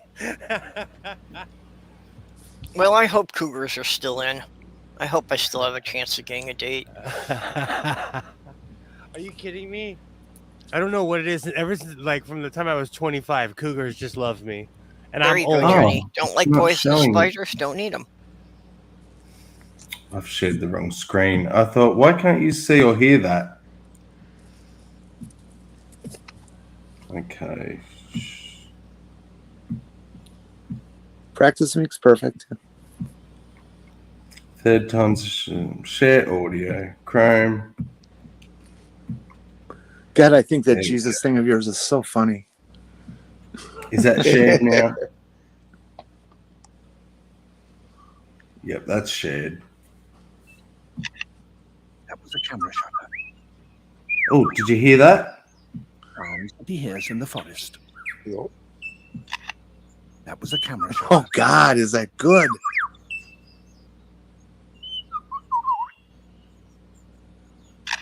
And again. Wow. That's crazy. Another camera with a naked dive. Dude. And that's a car alarm.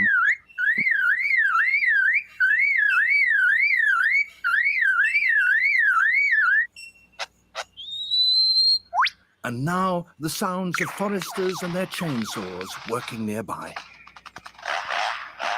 No oh fucking my way. God. What an incredible range. Are you shitting me? Hey, Seraphim.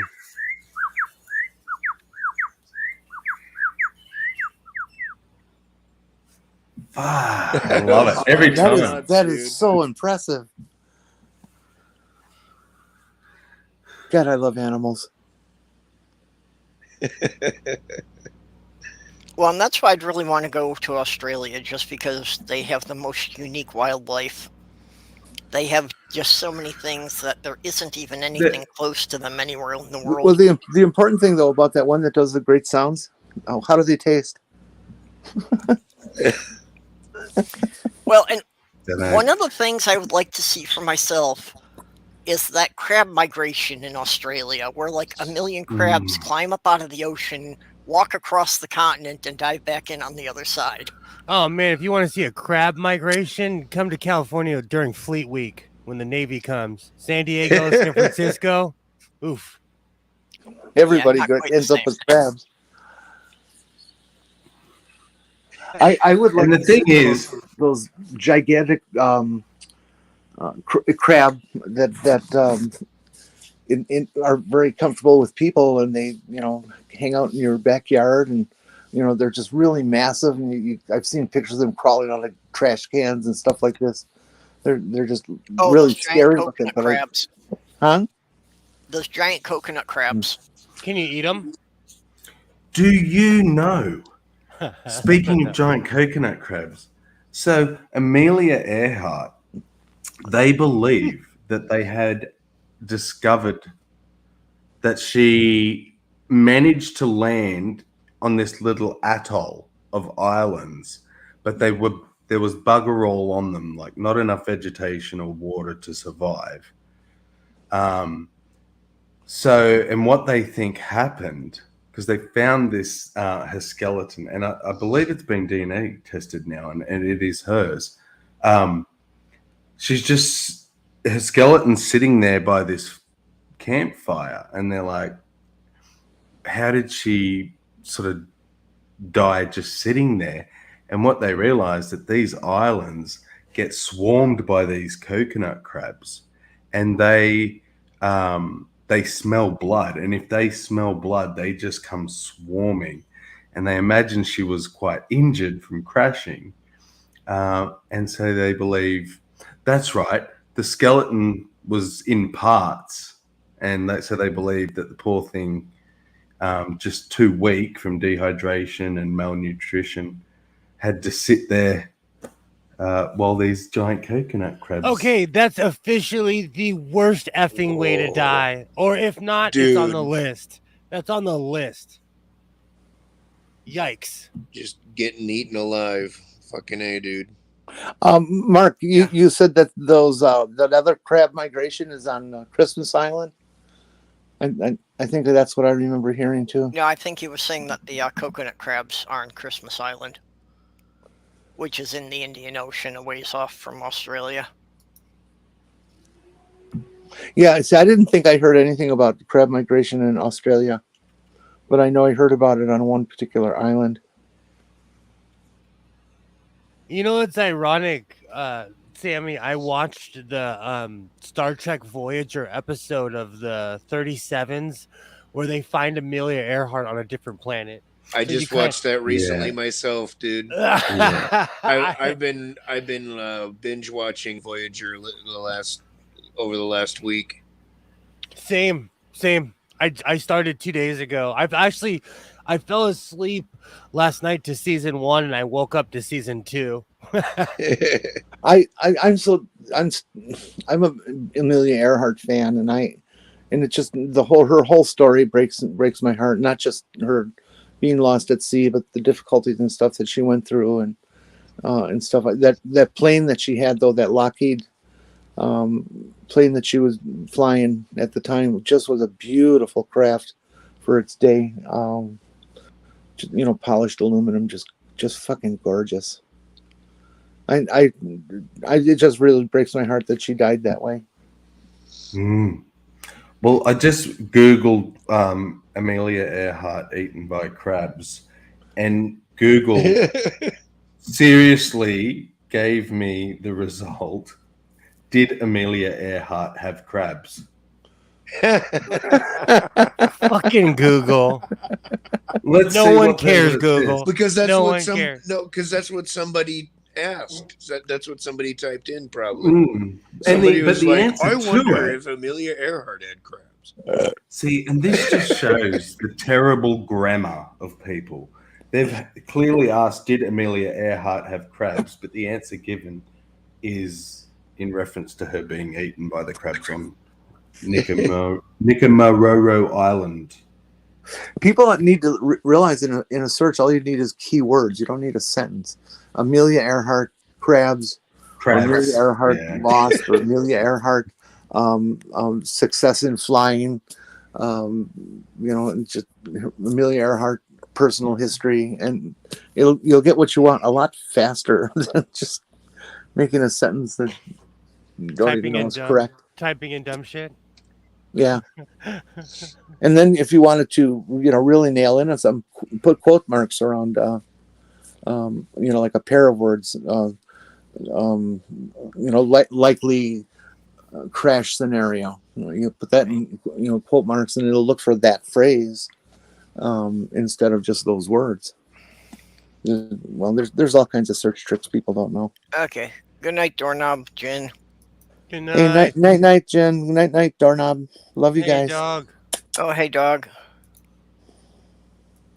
So apparently the people who live on the islands with these crabs have their cats and dogs eaten. Oh, yeah. Really? They've tried to take children. Oh, my goodness. The coconut crabs? Yeah, I thought they were slow-moving things. I didn't realize that. I'm an American. My first instinct was to say, they'll shoot eat it. anything they can, anything they can catch, and they're not that slow. And I think it's just the power of their pinchers. Once they've got hold. Oh, yeah. Some that size. I mean, I've been bit. Because they do crush coconuts. Crayfish, and it's painful as all hell. I don't know if you've ever tried to open a coconut. Those things are fucking hard. Mm-hmm. Yeah, they are. And that's what they actually do. They crack open coconuts. Yeah, they literally climb the coconut trees. So you go out and look up the tree, and there's this giant crab up there pulling coconuts off. Wow. Then climb back down, crack it open. How big are they? Oh, I think they're up fucking to big, Doc. Yeah, like 4 or 5 feet, maybe. Jesus Christ. Doc, visualize your basic metal dude. zinc-plated garbage can that we have here. Oof. And imagine one of those 1 crabs meter, crawling up over the edge of it, and it takes up most of the diameter of the garbage can. They're just 40 huge. inches from leg tip to leg tip. How many? 10 pounds. Jesus Christ. But how? 40. Okay. But the question 40? is, what do they taste like? Crab. Here it says, do coconut crabs taste good? Apparently they taste very similar to lobster or regular crab meat. Oh, past the margarine. I'm an American. I want to shoot it. I want to shoot it and eat it. Prepare them by steaming, boiling, or preferably in coconut milk. Oh, wow. Well, even if they're endangered, honestly, it seems like fucking that might not be such a bad thing if they're fucking swarming and eating people, Oh, it attacked me. Oh, it's trying to attack me. Fucking survival of the fittest, man. That was self-defense. Yummy self-defense. Okay, there gives you an idea for how big they can get. Mm. Oh my God. Hey, that's nasty.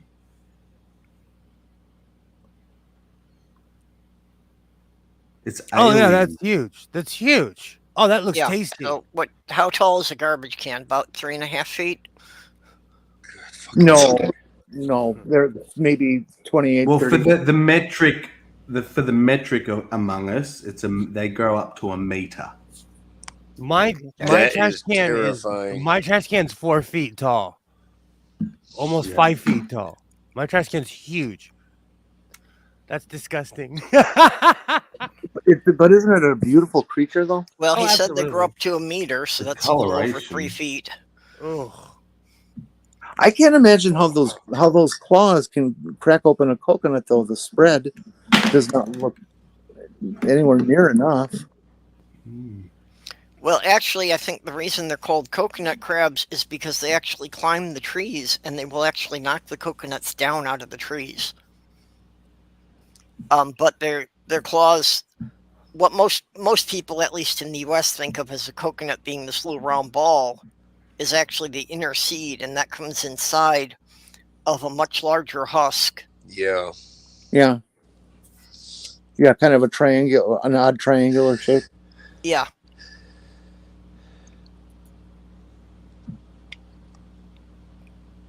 But they are scavengers, as most crabs are. So, Will, what are you if they making can there? catch an animal, or if they can find a carcass, they will shred it up.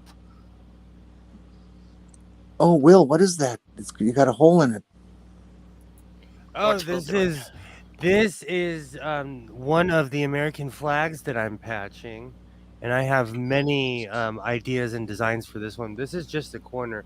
This is actually a giant flag, but I'm gonna put many. This is just the base coat. I'm gonna put things around it, but I have many ideas for this flag.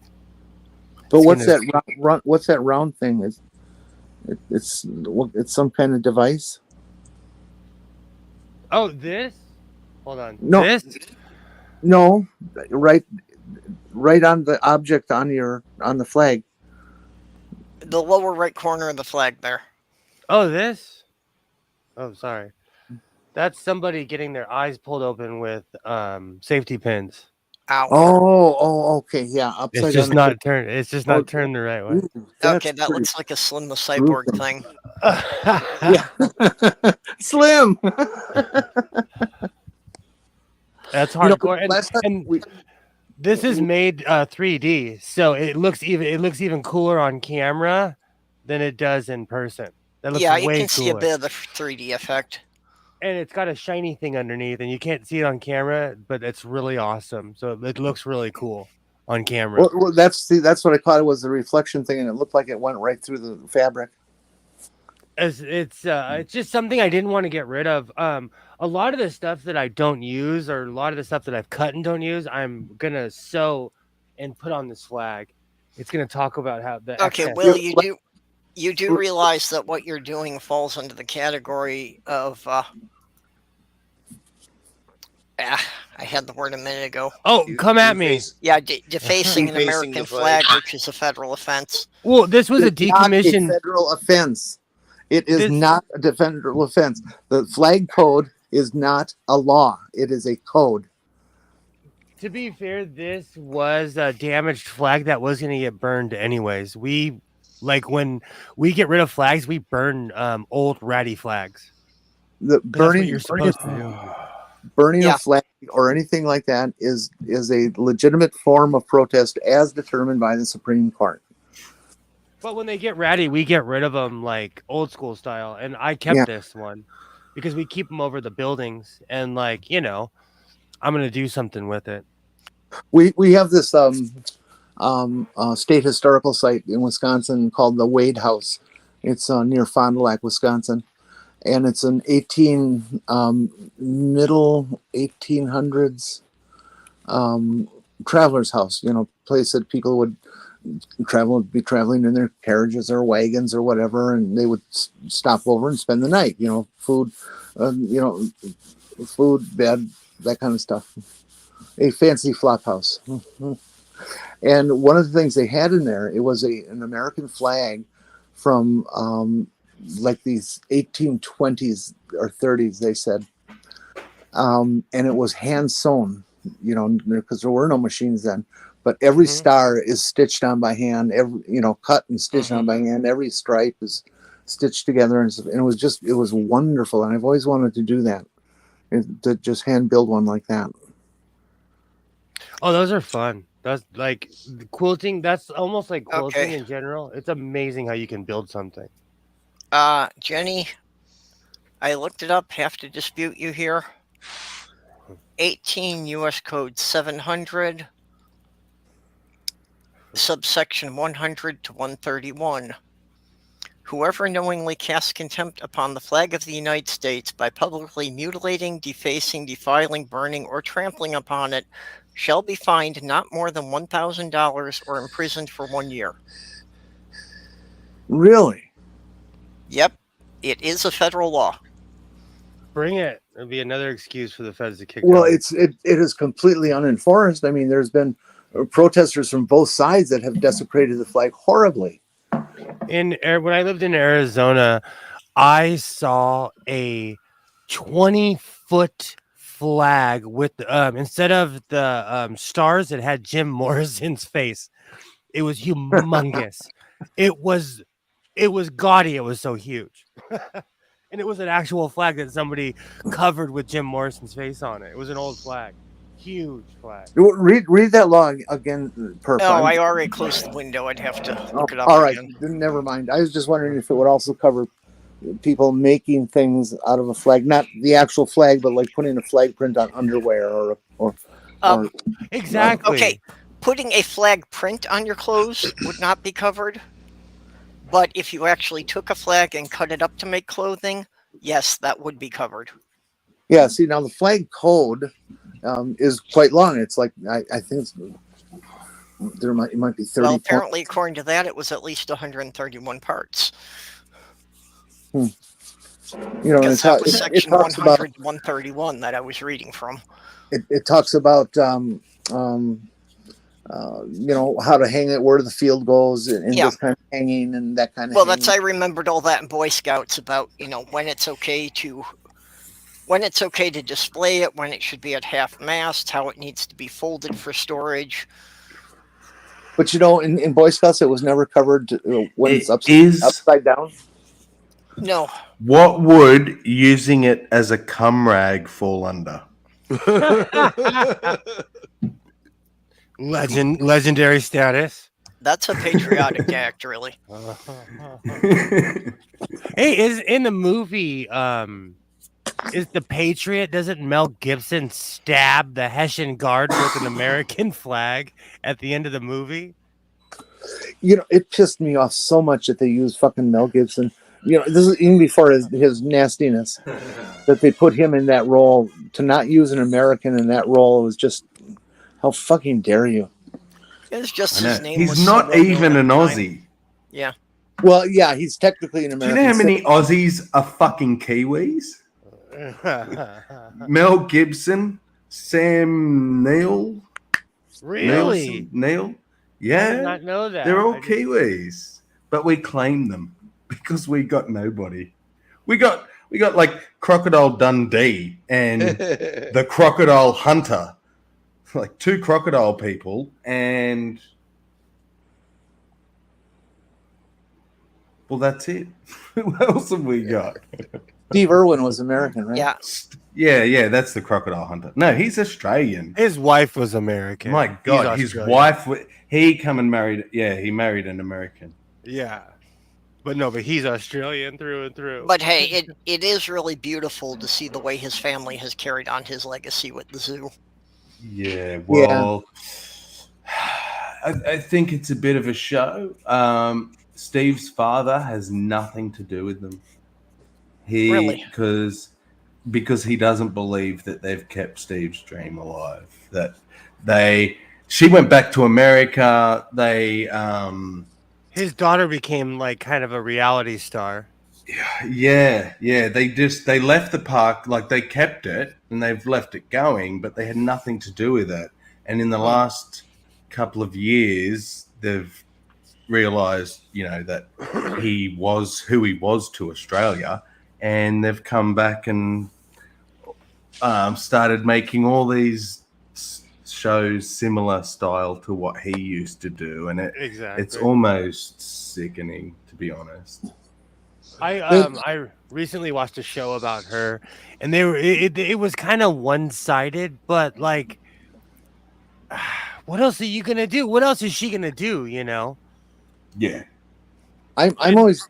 Oh, I'm sorry. Go ahead. Finish. No. It's okay. Like I know what it is to be caught in someone's shadow, someone who was like, you know, a bigger than life person, and people expect you to be like that person. You know?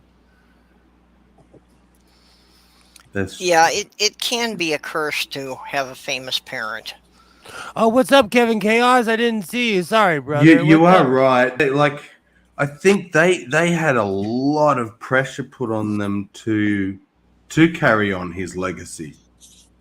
But exactly, how could you live up to someone that was as passionate and crazy about wildlife Well, as he was. and they have to make a living, just like anybody else.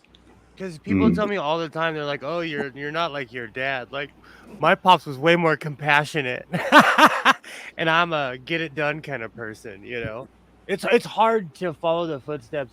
My dad used to always say, like, you never want to be after Elvis, and that's kind of how it was. You never want to go on the show after Elvis. I consider it my greatest achievement that no one has ever said I'm like my father. Back to the subject of people who come to America and become actors and actresses and stuff. It is amazing to me how many Brits there are who can come to America and do an American accent so good that you're shocked when you find out they're British. Oh, that was me and Jamie Bambier, Andrew Lincoln, the woman who plays Michonne on The Walking Dead. The list goes on and on. The one that I most recently was blown away. Well, it's a couple of years now since that. But and I'm having a senior moment blocking her name. She played Mulder or Scully on. Gillian Anderson's not American. Yes, Gillian Anderson. Thank you. Yeah. What? No. Yeah, she had an accent. Yeah. She's very British. Yeah. I had no idea. Yeah, and she's got. There's a series on PBS right now that she's playing some big head detective, and it's a murder mystery serial killer. I had a hardcore crush on her 20 years ago. Every lesbian on Gillian Earth. Anderson. Oh yeah. Yeah. Oh yeah, absolutely. I still do. Tell you the honest truth. I watched The Crown. I watched The Crown because she was on it. I love her. Okay, so here we do have some big names. I should have realized. So we've got the Hemsworths. Okay. Eric Banner, of course, the Hulk. Yeah. Hugo Weaving. Errol Flynn was Australian. I did not know that. Really? Robin Hood. Yeah. Robin Hood. Wow. Alex O'Loughlin, Heath Ledger, of course, Elle Macpherson, Jeffrey Rush, Ben Mendelsohn. Never heard of Ben Mendelsohn. Nicole Kidman, Guy Pearce, Michael Hutchins, Iggy Azalea. Oh, wow, yeah. I did not know that. Oh, she's LA famous. I love Iggy Azalea. She's hot too. Keith Urban, Mel Gibson, who's not, he's a Kiwi. Paul Hogan, Miranda Kerr, Toni Collette, Ruby Rose. Wow, we do have some big names. Margot Robbie. Oh wow. Yeah. So if I may ask a question of an Australian, I wonder if this is a purely American bias, but I've heard something about how Australians hate their celebrities. Unlike America, although honestly, it seems like Americans are starting to really hate their celebrities too. Yes. So our celebrities all go to America, which is why I didn't realize we had any. I thought they were all American. But I think it's not so much that we don't like them. There's no money here. We got 20 million people. So if they can make it in Hollywood, like, that's where they're going.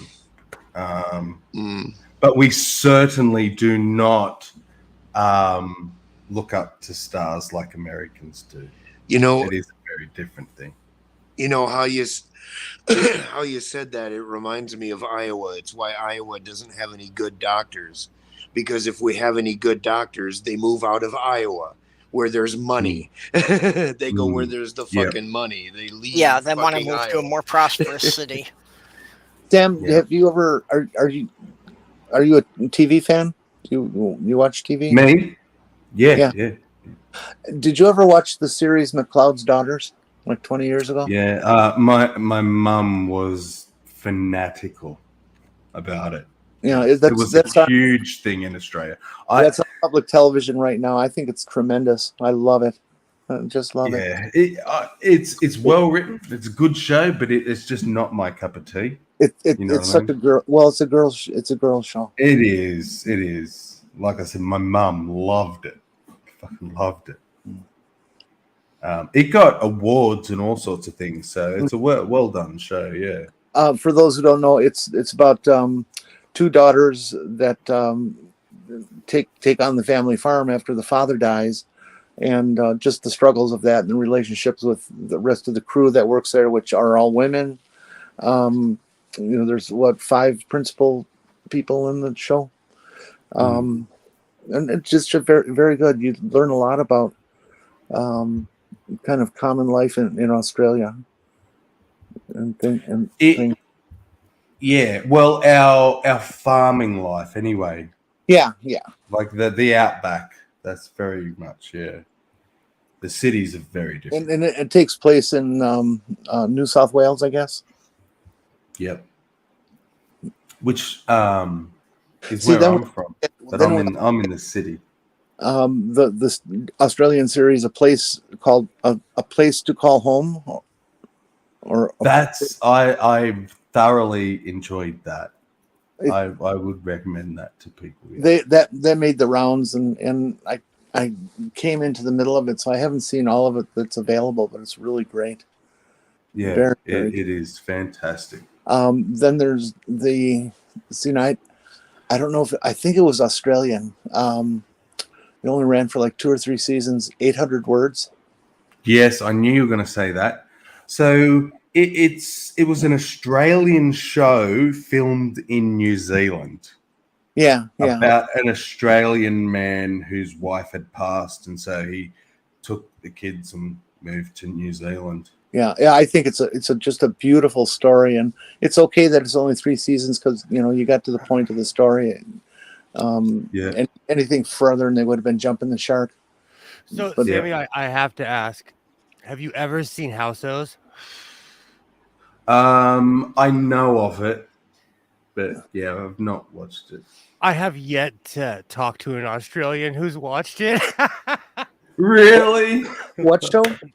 It's Houseos. It's a very stereotypical show, and I love it. But like it's the bogan Australia hyperbolized. Exactly.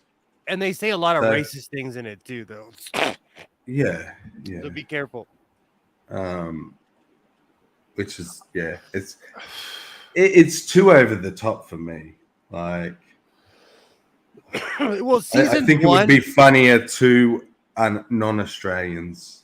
Exactly, because season 1 was absolutely hilarious, but season 2 they tried really hard, and recently they had Houseos versus the virus, and they were saying a lot of anti-vax stuff, and I was like, you got famous, and then you jumped the shark, Yeah. And even in Australia, it made me laugh. They were allowed to get away with that because you couldn't. We kind of censor people like that here in California. You can't just go on TV and be like, "Oh, don't take the vax" and stuff like that.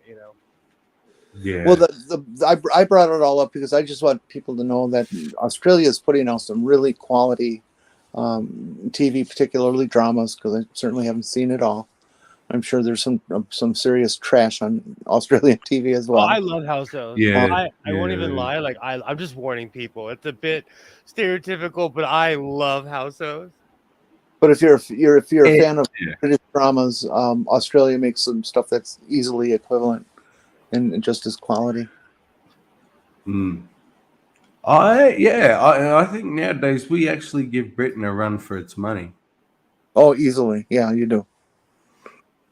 I mean, Britain has more quantity, at least in terms of what comes to America from both sources, but it's also been doing that much longer. Yes, and I tend to find that I feel like I'm watching the same thing. I've watched enough now that I actually see the same actors in different roles on different series. So there's a running. He was in this and he was in that, and all that kind of stuff.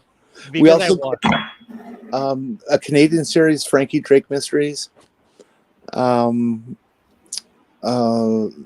which is interesting because that the lead woman in that was also in an American series, cop show type thing. Have you ever seen A Gay Victorian Affair? No. It's a Canadian show about BDSM in the Victorian days. You should watch it. Oh, geez. It is effing hilarious. I have a T-shirt and I wear it all the time, and I could always tell. I kind of play Spot the Canadian because someone will walk up to me and be like, "That's an awesome shirt. That is an awesome." What's it called? A Gay Victorian Affair. Okay. It's a Canadian show, and it's hilarious. I really got into it to the point where I wear the T-shirt. There's some really good things going down on Masterpiece Theater these days with what there's, or at least PB is so weird. At least in this particular market, I don't know if these are all national broadcasts or just repeats from on local with their licensing, allowing them to do that. But there's just a lot of really good stuff on. It's amazing. Mark Short actually makes a good point. I should clarify, Will. So with houses, it is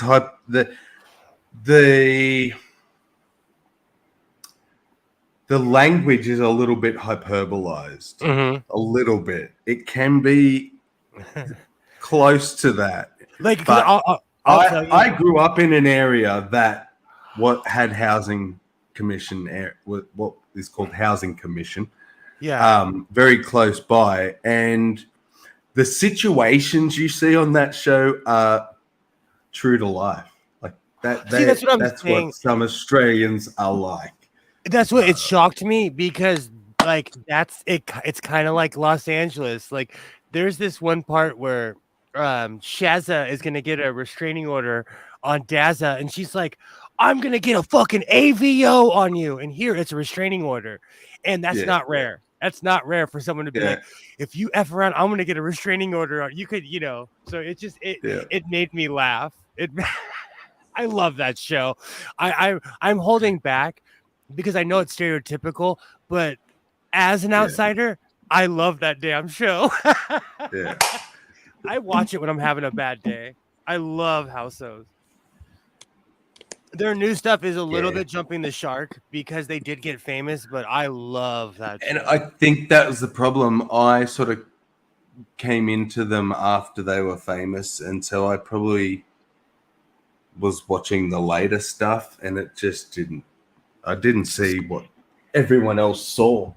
Season 1 is hilarious. And to check it out again. Even their movie, because they had a real like Paramount real movie. Their movie's hilarious too. And they kind of talk about how, and I kind of feel that too, about how domesticated the world has become. And you know what? People like me are left behind. Here, I got one to say that will piss off people in 3 continents. I always think of Great Britain, Canada, Australia, United States, that we're all really one country in slightly different forms. Like all the states in America, they're all American, but they have their own varieties of government and stuff, and different cultures and things like that. And so I think of our foreign nations kind of like that on the same level of relationship. That I would say.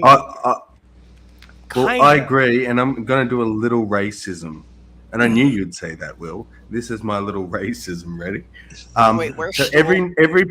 every Nate. Yeah, I'll be Stool. Every nation you just mentioned, I agree, would see that group of nations in that way, except America. I don't know that America sees itself like that. I think America sees itself as standing alone. Okay, I agree with you until I traveled and I realized how much people in the UK were just like us, and Canada as well. But Canada is different. You're a good person. You're good people. I'm talking the average. Hey, your average Trumpian will shoot you for saying that, huh? No, it's true. No, it's true. I have a neighbor who lives across the street from me. She's Mormon. She's kind of stuck up, and she recently traveled to Missouri to go see a football game. And she said on Facebook, she's like, this place is really ghetto. This place is that, and she's complaining the whole time when she went down there to go see her team lose. And I just thought, how bad of a representation of California. She probably went out there. She was probably rude to everybody. She was probably rude to the people at the hotel. She shows her ID. It says California. They hate all Californians now, Well, I'm just so sick of what so many people say is American, and just don't realize how diverse this is, that I actually would support the idea of America splitting up into about 6 separate countries, just so that I'm not associated with some parts of it. But also, we go by stereotypes too. I would say go visit somewhere. Like I said earlier, I went to the UK and I was shocked at how many people of color were there. I was like, y'all never show this on TV, but all I knew. Correct me. Yeah. If I'm wrong, someone just dropped out. Jenny. But we lost Jenny. She'll probably be back. Like, isn't even Jenny, for example, American because Canada is? Oh, Jenny lives in Minnesota. Yeah. She is. Okay, she's from the States. But we say America, but the Americas is a continent.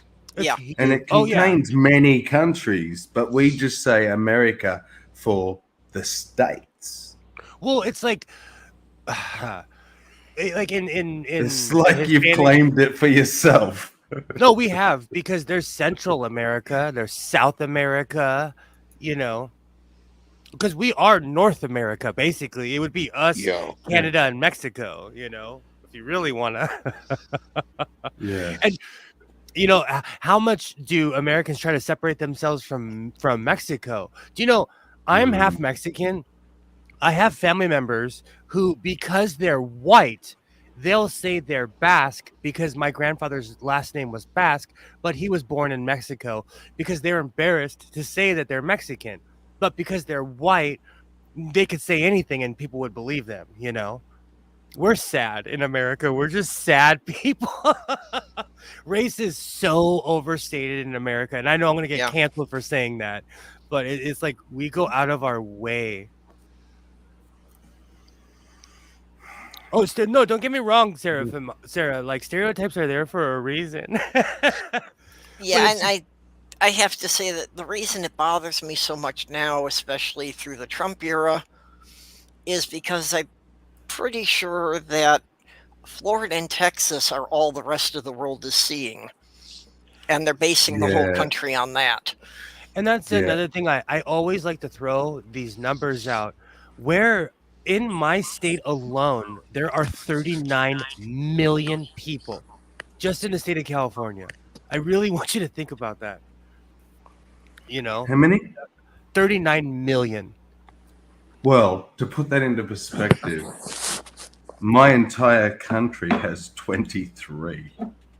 Oof. There's more people in California than in the entire country of Canada as well. Yeah. Yeah. So we have a lot of people here, and it's a different planet from where I live. 500 million yet? No. We only have 4. We have 3.8. Well, we're at 300 million Americans. We're almost near 400 No, you're nearly 4. Yeah. It's like 3.8 or something. Yeah. Because when my nephew was born, that was right around the time of 300 million. Well, and the other thing, I know Australia is about the same size as the continental US. Shit, it's only 329. Forgive me. Yeah, we don't have that. Our numbers are not that high. To be fair, it was a lot higher 2 years ago. It's just an outrageous amount of people that live here where I live. Go California. Actually, looking at the line, on this chart from 1960 to 2020, and it started to plateau about 2019. Yep. Well, yeah, that's well, no, That's COVID didn't really get going until 2020.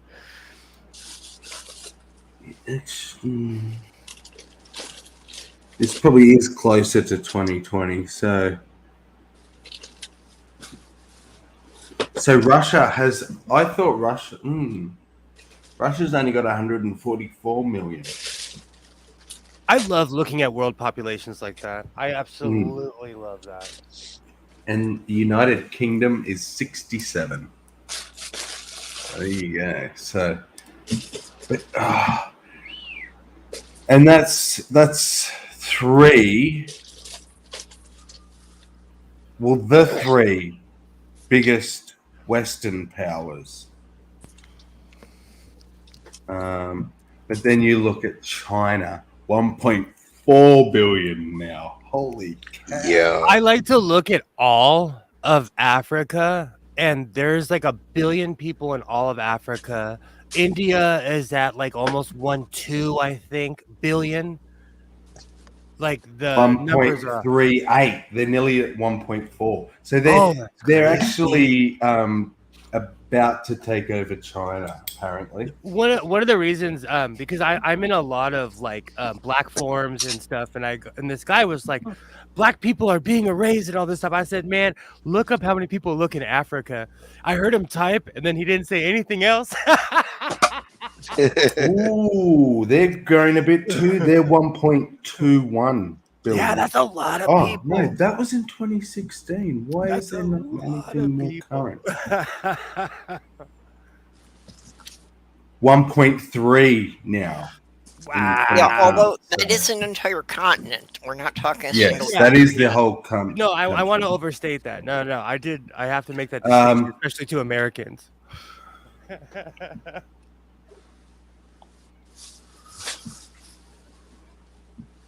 But to be fair, Nigeria is the biggest, mm-hmm. With 206,000. Wow, and then a huge drop. Ethiopia with 114. Okay, Africa has 54 countries as recognized by the United Nations. Yeah. Well, they're fighting 100,000 in Egypt and 90,000 in the Congos. Wow, that many people still live in the Congos after everything that happened in the 90s. That's a lot of people. What country is I love you, Doorknob, man. So the other what was it? Oh, Doorknob had never heard of Size Queen. So I feel so honored that I taught Doorknob had a saying. Oh. Really? He's known me all these years and he didn't know about that. What saying? Size Queen. It's the preference of a certain penis. Like Size Queen are not. It's people who prefer bigger penises. Okay. So if you're a size queen, someone will be like, "Oh, you're a size queen. Get the F out of here," Or... Yeah. Well, you've taught me something now too. It's an American. I didn't know that one either. What? You'd never heard size queen? I hang out with and people claim it's shallow, but if it's not big enough to hit that sensitive spot. I was going to say different circles of friends. People claim it's shallow, but if it's not big enough. Hey, dog, we picked up an echo with you. I was going to say How's that? I can hear myself. That's much better. Beautiful. Good morning, everyone. How are you? G'day, dog. Absolutely, Sarah. Absolutely. Well, I'm just popping in just to say hi. I've got a busy day ahead of me. Awesome. You sound great now. Oh, yeah. Well, the last time I was on this stream, I was on my meds. And they sent me a bit batty and a bit drunk sounding. But I'm all right now, yeah. I'm good. About 97% back to normal. I've got physio this morning. I just thought I'd pop in and say hi. for everyone, because I haven't been around for a while. I've been a busy man. You sound like $1 million bill, dog. I feel great. I really I'm do. glad I feel absolutely great. It's awesome to hear. I've got all my feeling back, almost. Still a bit tingly, and I still wake up with pins and needles now and again. But yeah, if you watch me, if you look at me now in my normal day-to-day life, apart from a little bit of losing a bit of muscle mass in my right leg and arm, you'd have never thought I'd had a stroke. Well, glad you're doing so well. I'm doing great. You sound wonderful. Absolutely. In our country, they would have just like let us go on the couch and die. Yo, kid, I had it in your country, and it was the best service I've ever had in any hospital ever. And it cost him $4 million. Yeah, it does. It may be. You may have to pay for it there, but my company paid. You know, insurance covered my care there, and they got me home just before COVID kicked in. So here it's all. See, they're probably wonderful to outsiders, so that we all come back and go, I don't know why the Americans complain about their health system. It's wonderful. Oh, it's because I'll tell you why. It's because your countries back you up. Like, I know for a fact. This is I didn't know that. We're boiled down to numbers here, basically, and we're just a number now. And the waiting list are horrendous. Even just like for a hearing test, you're waiting. Yeah, but the only reason you got waiting lists is because the Tories have cut the budget of NHS so badly over a period of time that they just can't afford enough to staff better. To be fair, I think it would be the same whoever was in charge. I think the NHS is overrun. I think there is a longer term problem, just that too many of the NHS workers are underpaid, so they're not attracting enough people to replace the ones as they retire. So I think that's why there's a lot of staffing shortages there. Well, I don't know. Your basic nurse is on not a bad wage at all. He's on between 32 and 35 grand a year, which is in this country it's quite a substantial wage. Obviously, if you go up through the ranks up to ward sister or whatever they call them, you're looking at 50 plus grand. 35 grand a year. You couldn't even buy a cardboard box here in Los Angeles. Yeah, well, we don't sew for a living. But the thing is, I'm a tailor, like Garrick from Star Trek. I'm liking what you're doing with that flag, actually.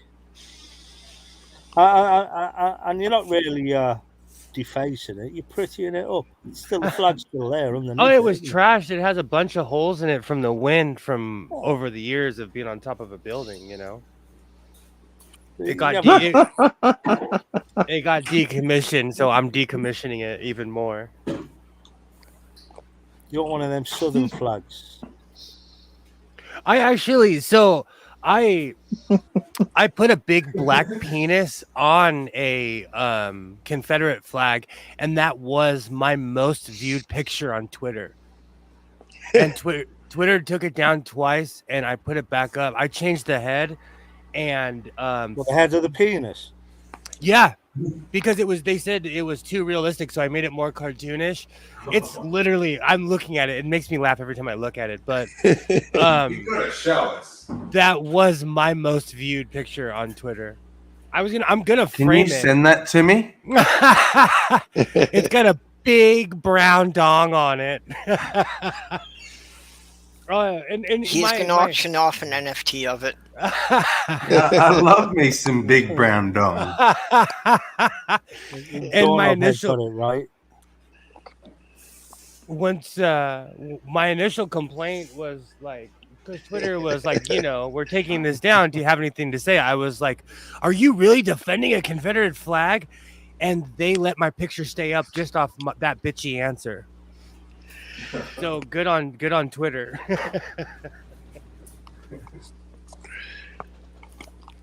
But yeah, I put up, because I found a Confederate flag, and I was like, you know what this needs is a big brown penis.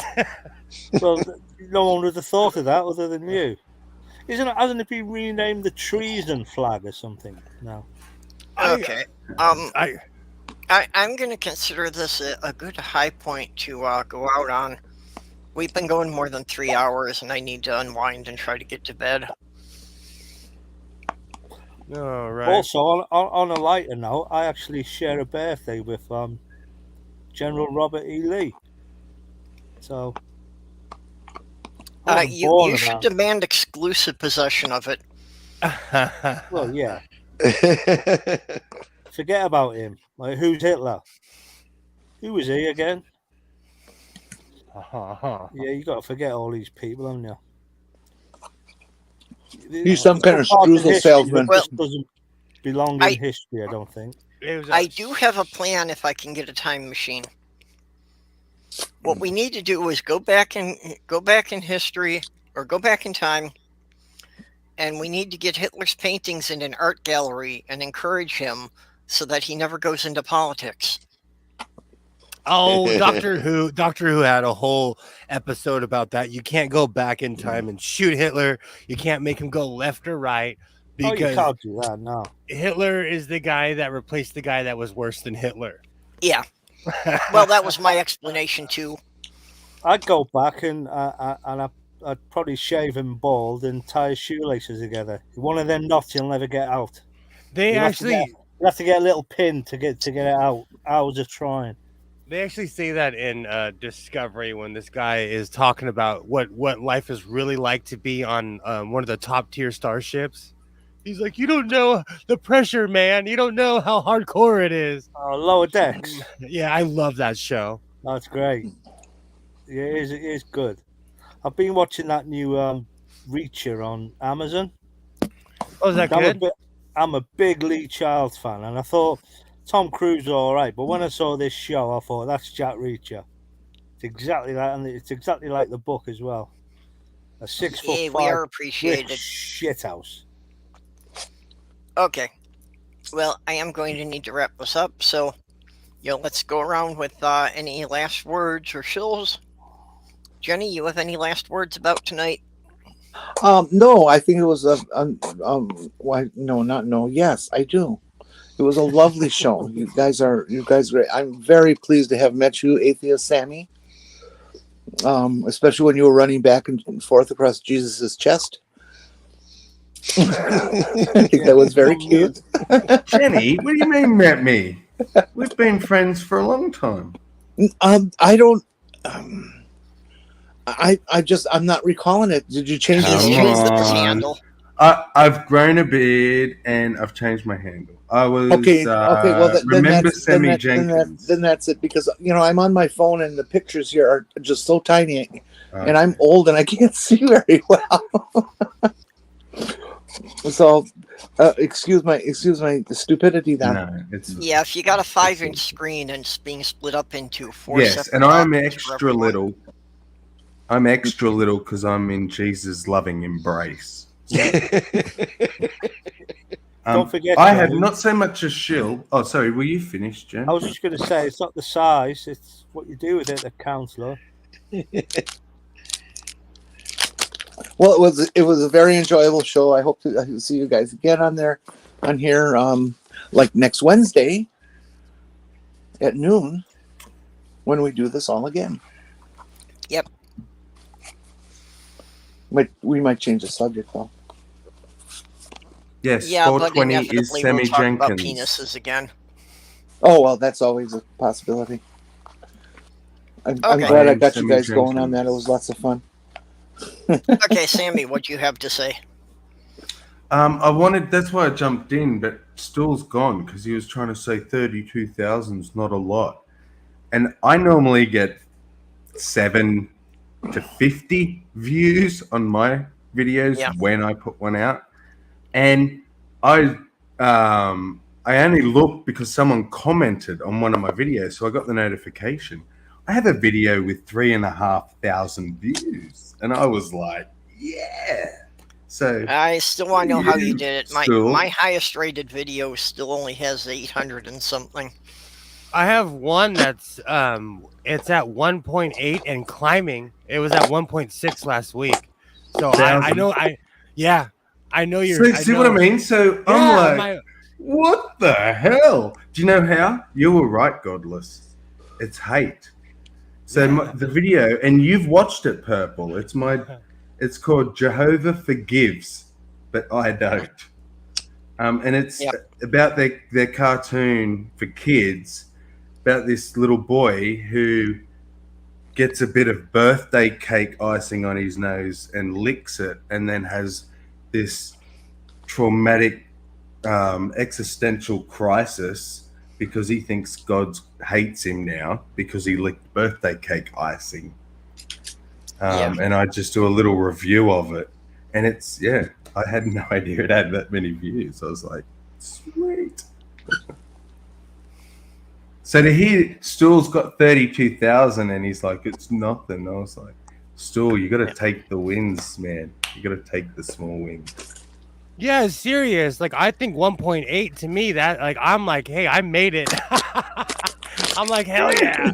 Actually, I'm really impressed with the 800 because when I started my channel, one of my goals was just that, could I put out a video that would get 100 views? Would I get 100 people to listen to anything I had to say? Yeah. I used to think that I'm going to be able to start a YouTube channel and do real good and have tons of viewers and stuff like that. But now when I see all you other guys out there and the quality that you have, I could never do anything that It good. takes lots of promotion. You've got to be on social media. No, it takes a lot of quality, and I can't. Oh no, Jen. You guys, I'm telling you right now, you could just sit and talk for half an hour, and I would sub, and I would not miss a fucking video. You are fascinating. You are intelligent, and you know so much. I think you're selling yourself out short there, girl. Oh. Yeah, I'm waiting for your channel. I rant about sewing machines, and I get like 200 or 300 views on average. And I just rant about sewing machines. I don't have anything to rant about. You'd be surprised. Okay.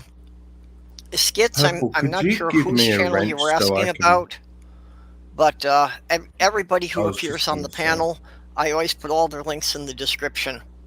So you can always go back to the description after this is over, and you can get the links of everybody who was speaking here. Did you put my Ko-Fi thing in so somebody can buy me a cup of coffee? Yep, it's in there. Cool. Okay, Dog. You have any last words? I was just going to say, if you want to boost up your channel, have me on. My milkshake always brings the boys to the yard, mate. You know that. Also, Gospel According to Dog, coming soon. Just a few technical issues at the moment, but we've got a theme tune and everything. Groovy. Cool. We'll be looking for it. Awesome. Doc, you got anything to say? Nah. Okay. Love you, Doc. Well, we know Will's going to go for a bit here, so. How's it going? I'm Godless Sewing from the Godless Sewing channel. Go subscribe to the Godless Sewing channel. Right now, I have a video out about a black Singer sewing machine from 1952. Come on down to the Godless Sewing channel. And yes, Seraphin Hyde, I talked to a few friends of mine, and that was me. I'm going to tell you, I never get credit for helping people in the community. I shouted out your channel in a rando stream, and you may or may not have jumped up 30 subscribers. Because I've given money to people and then they've talked shit to me the next day. So now I want credit this time. Godless Sewing. Go subscribe to the Godless Sewing channel. Everybody's awesome. Nothing but love. I rant about sewing machines and have fun and do a lot of pointing. So come on down. Will sounded like that guy or Family Guy, the one who tries to sell the inflatable, bendy, wavy arm guys. No worries, Sarah. I learned from the best. I learned from auctioneers and some of the best bullshitters on planet Earth. You're very good at shilling. I love when you do your little rap. I'm like Okay, like one of those old cars you gotta wind up. And we'll be back here next week, Wednesday at noon and Thursday at 10 p.m. Central Time. Awesome. And I'll be on with the Shills Saturday at 6. The show. Oh yeah, that's that show that the guy who owns it hates me. Oh my God. He doesn't hate you. Yeah, he does. Godless Owen, Godless Owen, come on down to the Godless side. I love you, Jenny, and you too, Seraphim Hod. I love everybody, and Doc too. I'm gonna go to Iowa. I'm gonna make a video. I'm gonna go to Iowa. Well, okay. Thank you to everybody who was here with us. Everybody who was on the panel. The interesting subjects we covered. People in the side chat. Appreciate you throwing in your input. Your 2 cents here is worth more than that.